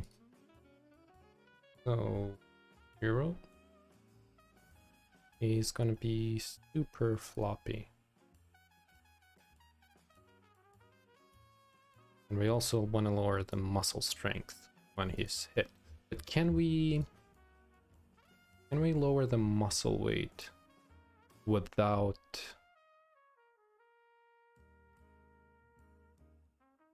lowering everything else?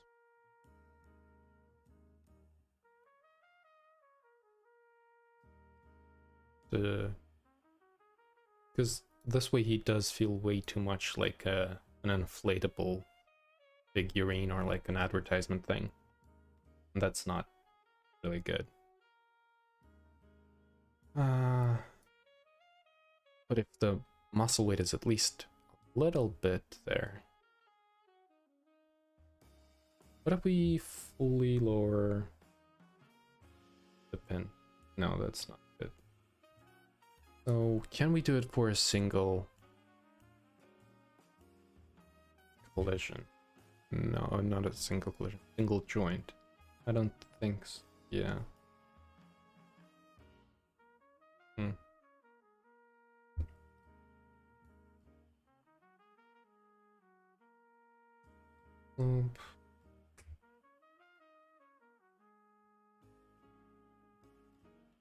Oh, if we set it to this and then hit him.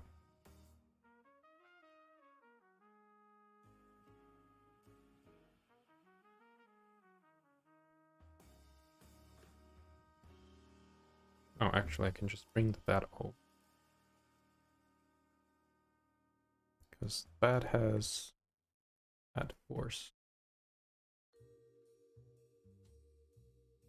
Oh, we can just continuously drop it on his head.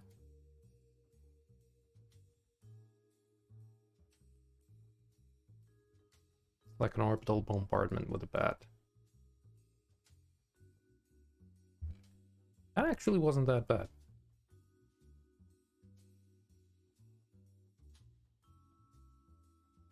You're just all weird because you don't like being moved like this. If we turn on the gravity for you.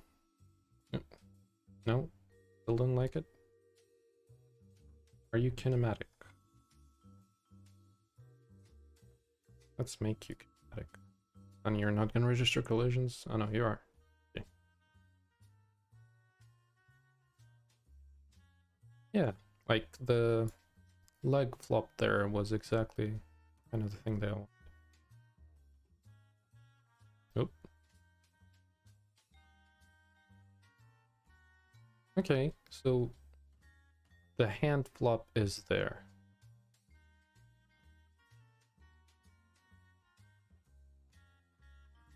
Okay, so something like this seems to do the thing. So the very low muscle. But these were all both at 1. So if we do it like this with a lowered weight,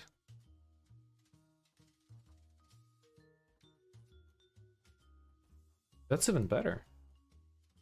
Let's lower this down to a more reasonable value. Yeah, cool.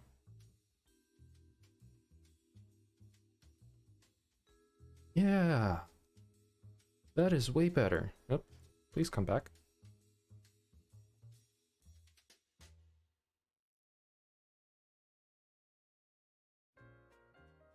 So let's copy these values and paste. Oh, okay. And now let's see how he behaves with these parameters, but while moving around.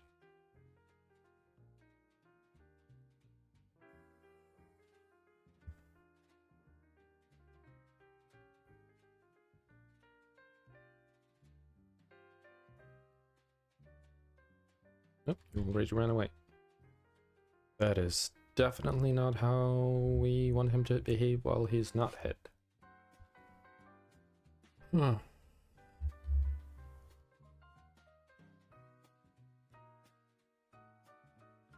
But if we set these parameters half a second after he's hit and then bring it back, or like a second, then it should be way better. Right?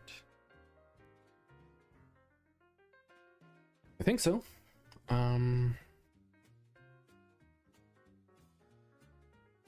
Yeah, let's give that a try.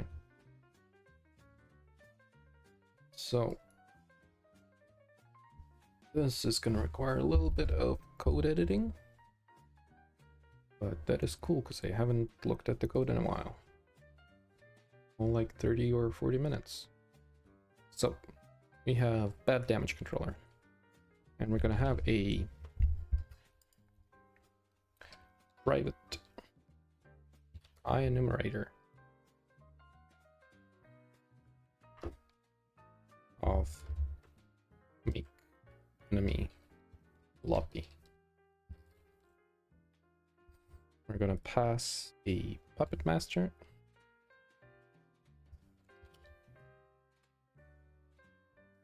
Nope, not dead.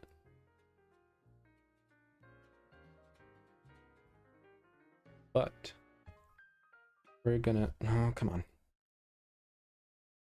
We're gonna set his map puppet master dot mapping weight to 1.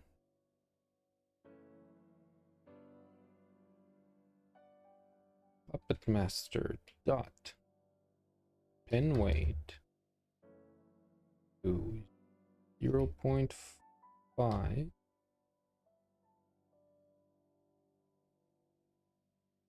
Sure. F. Puppet master dot muscle weight to 0.1.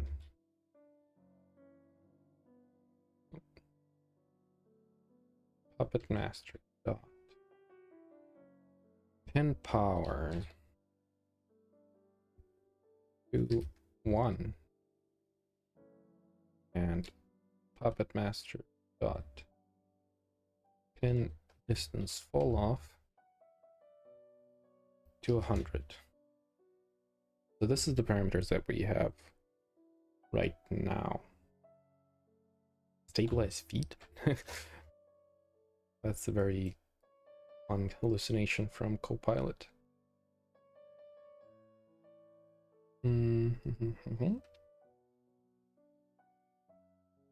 So we don't want the values to become like this straight away. We want to lean them into it. So I have an implementation for that.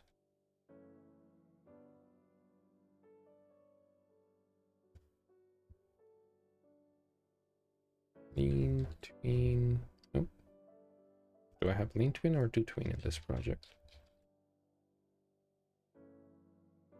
Any tween in this project? Lean tween, yeah. Lean tween. Cool. Lean tween. Yes. Cool. Okay. So now the only thing we need to do is change all of these. So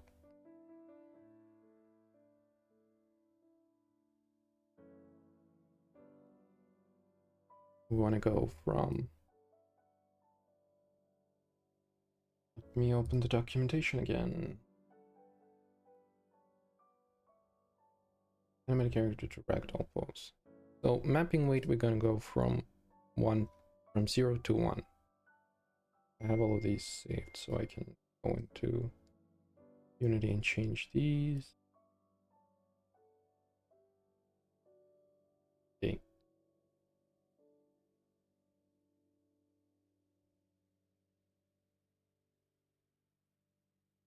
Mapping weight goes from 0 to 1.5 seconds. And let's just do all of these. So pin weight goes from 1 to 0.55.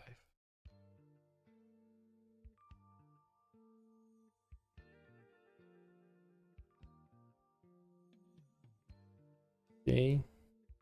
Basically, we're gonna have 5 of these. Ping pow doesn't change. Pin distance fall off does. So 5, well, 4 times 3, 4.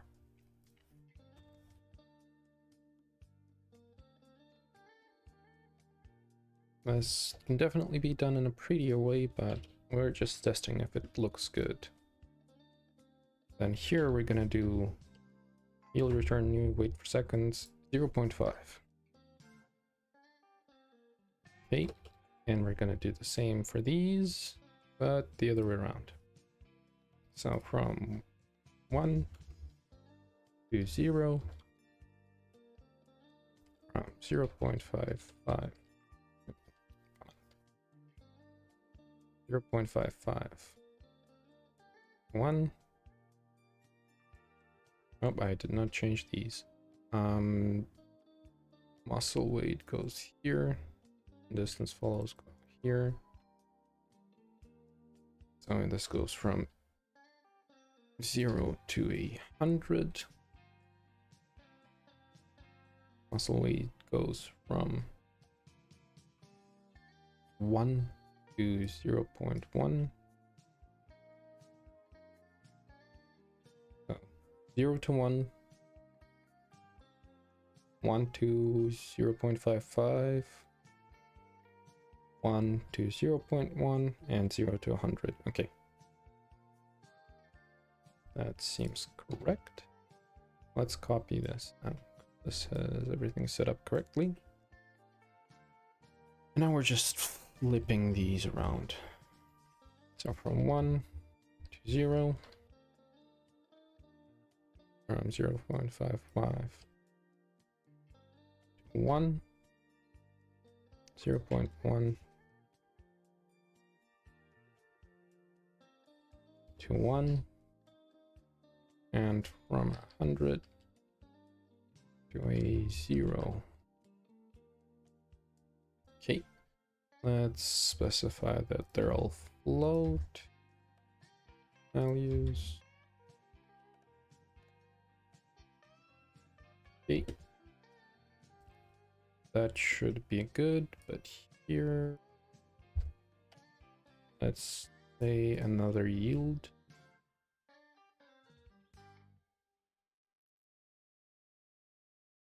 Okay, can remove this. Here we can say make enemy floppy, but the puppet master is not on enemy root. I guess the enemy health should have a reference to the puppet master.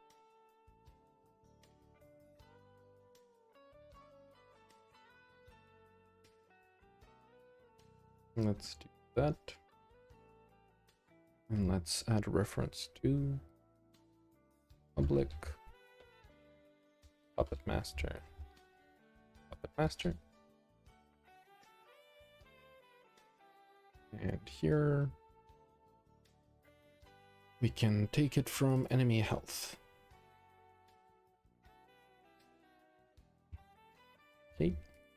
Let's add a reference here.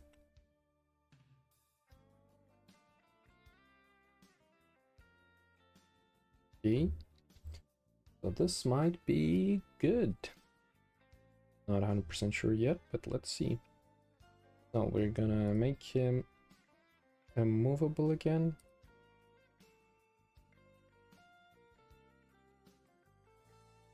Okay. And let's give it a try.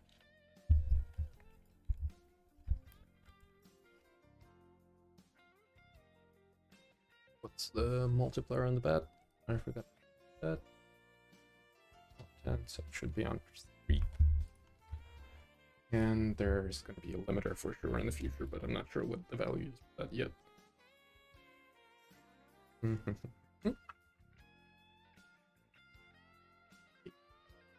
Ready to go. Started already. Change that in runtime instead of... Oh. Let's see. Should be good now.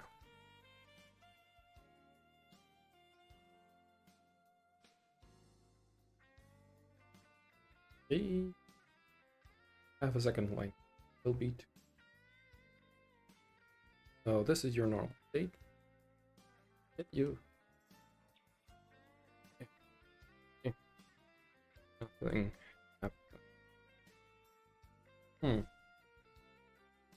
That is definitely not what I expected. Do you even change values on the puppet?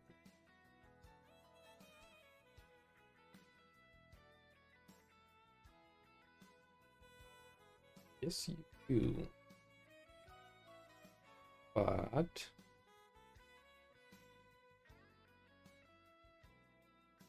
seems like something is...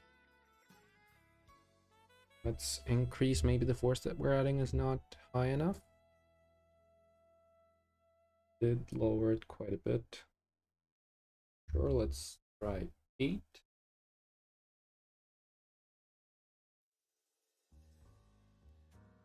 Nope. Still not good enough. Okay, so like the edge ones are not that bad.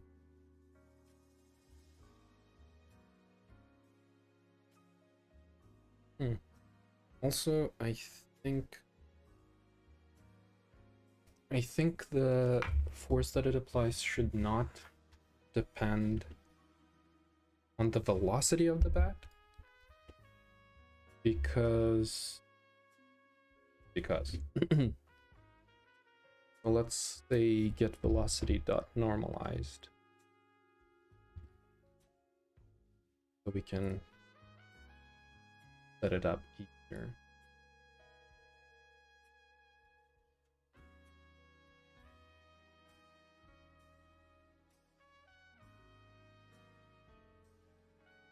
Now we have the base velocity for it. Let's move him closer so we don't have to constantly walk back and forth.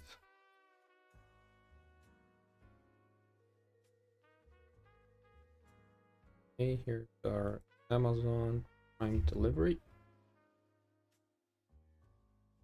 I wonder if I say Amazon on Twitch makes it feel that, like, think that the stream is worth recommending, just because of the name drop of it. But okay. Multiplier of 3. The normalized velocity, not too good. Make it bigger. 16.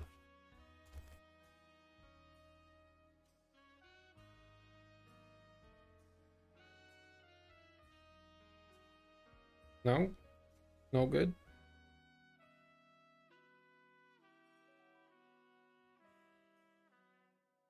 Nope. Still not good. Guess we need more.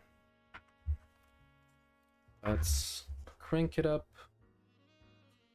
Something saying it. Yeah, sure, 79. And bam. Okay, that's better.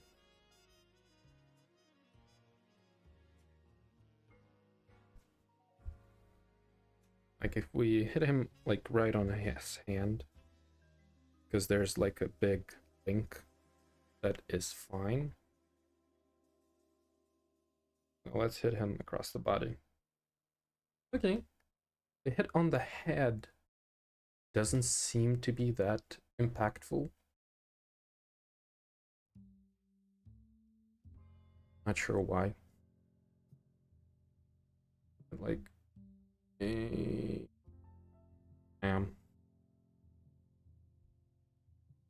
but on the hands, it seems fine.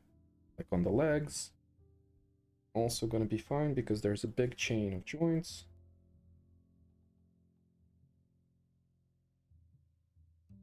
A little bit of back there. Hands are the most satisfying ones. Body.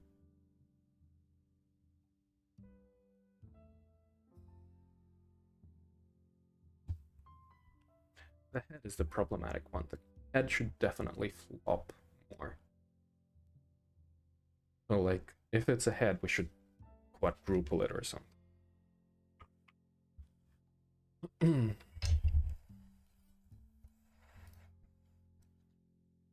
Because the head is just like one.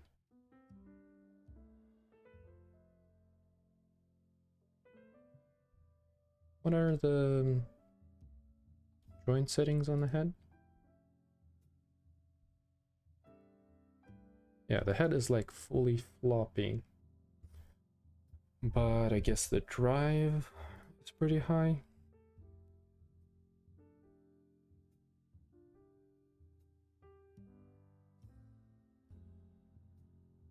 Not sure. Oh, because it's locked.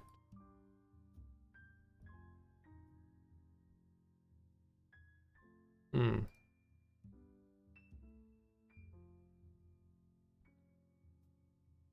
You know what? Let's just... Oh, the force was something like 79. Let's set it to 75. And if it's the head, we're gonna add more force.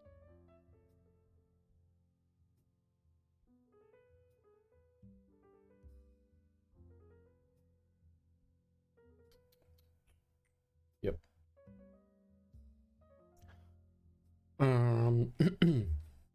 I guess let's just say, let's do a very dumb check here.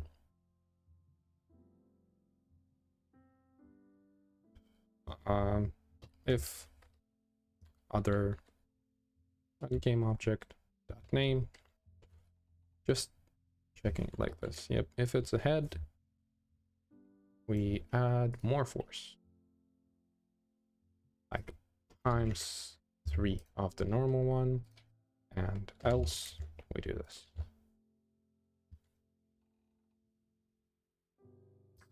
Headshots are going to be more impactful. And since the head is created by the puppet master, it's always going to be called head. So we don't care about naming being wrong. So let's clear this. And give it another try.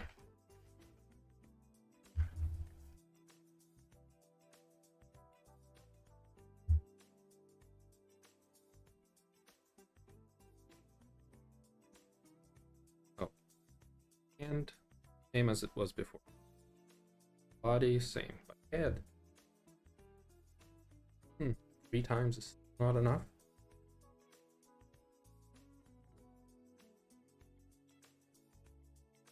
The head to like really flop.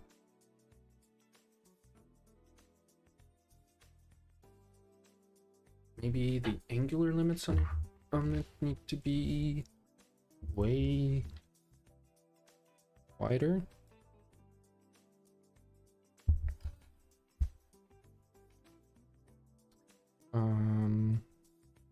Oh, X and Y. Say minus 50 to 15. And bring now. And where's the Y? Angular Y limit. 100. Nope.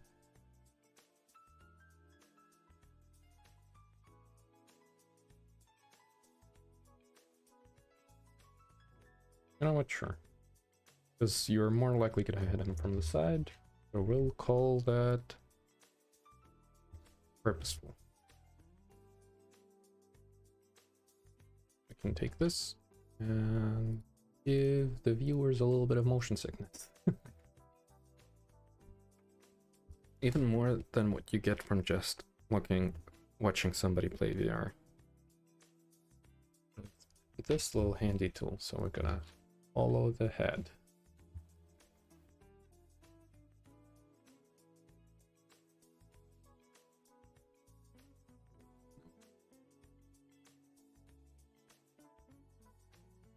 Is still not floppy enough. Oh no, actually it's better than it was before.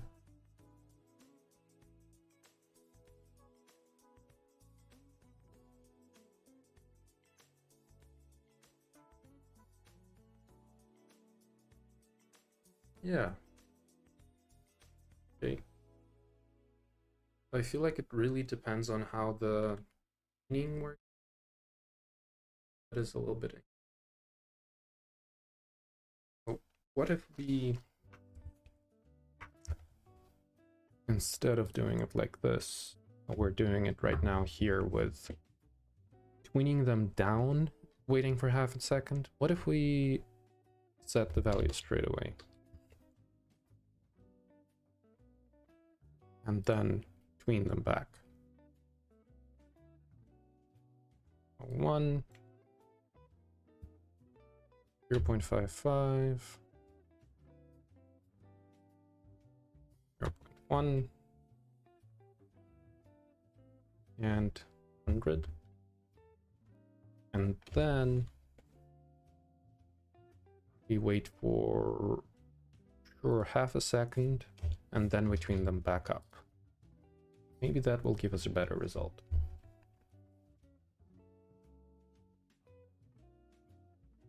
Instantly gonna go floppy.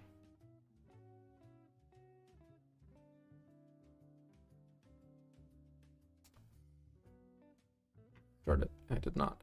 Okay.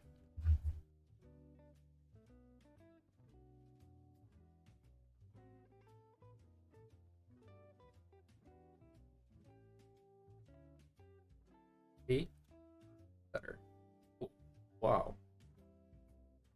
that is. Okay.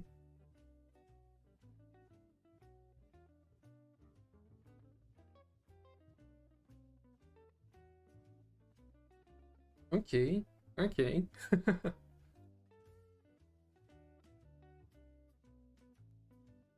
Okay, let's dial the force down a little bit.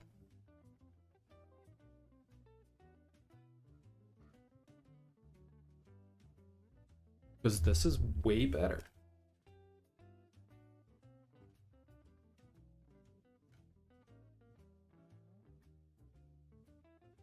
It can be even lower.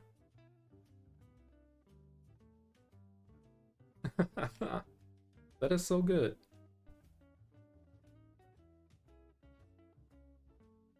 Because he becomes instantly floppy. You adjust the force. And then he slowly pins back. Make him dance. Yeah, let's make him do a little dance. Okay, here we go.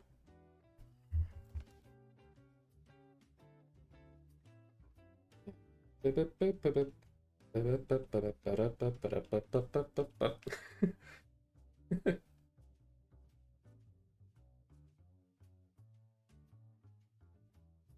know how they say in like old gangster movies?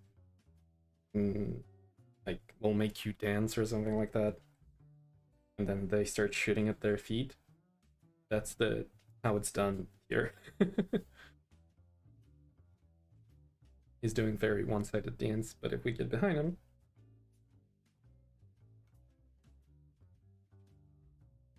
he's got some moves.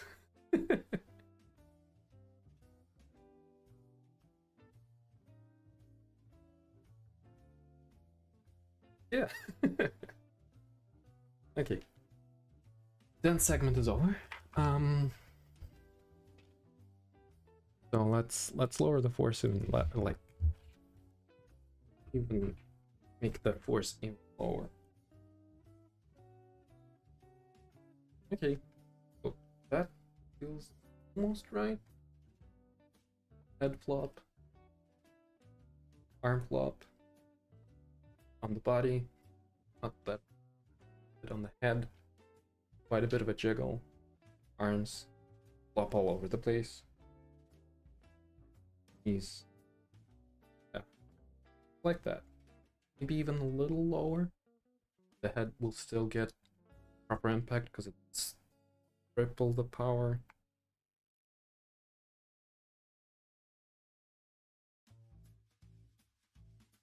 My arm is getting tired. Hard work. So I guess something like 6.5 would work.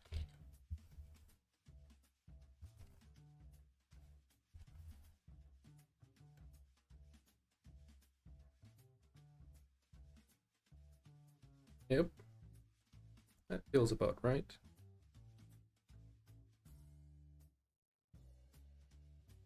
It feels impactful enough, but not too distracting. Yeah.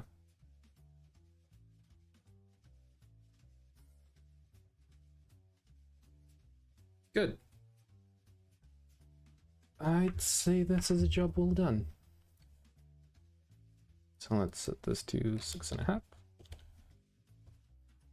Let's set the base damage to 3 or something for now. Because I'm not sure what I'm gonna do with these values. And let's test how that feels when he actually moves around, because it's going to be pretty difficult to get to him, to hit him. So let's give it a try. Let's put him on his starting position up top, and let's play through this encounter with just one enemy for now. And getting the mic out of the way, not to hit it.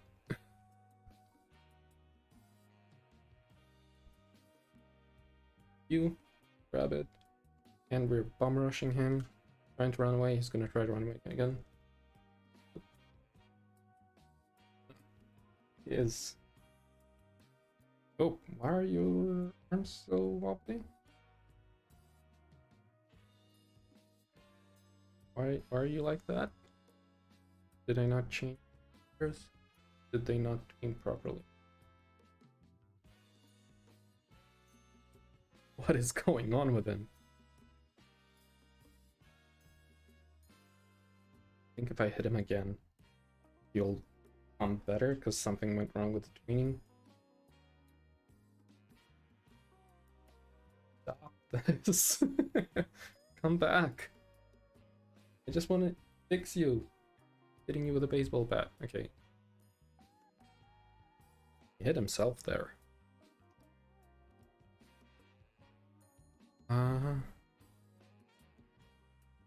Looks really goofy when he's jumping around. Let's beat him the intended way.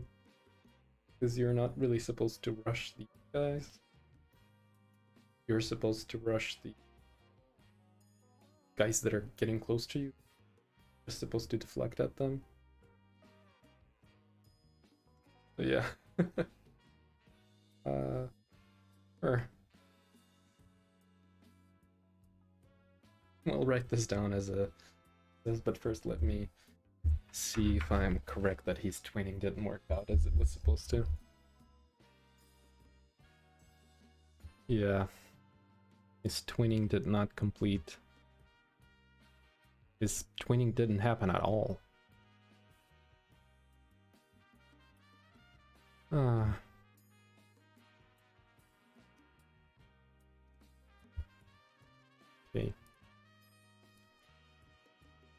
Let's do it like this, where we add a failsafe pretty much. Mapping weight 0, weight 1, muscle weight 1, distance fall off 0. So we guarantee that he comes back to a normal state.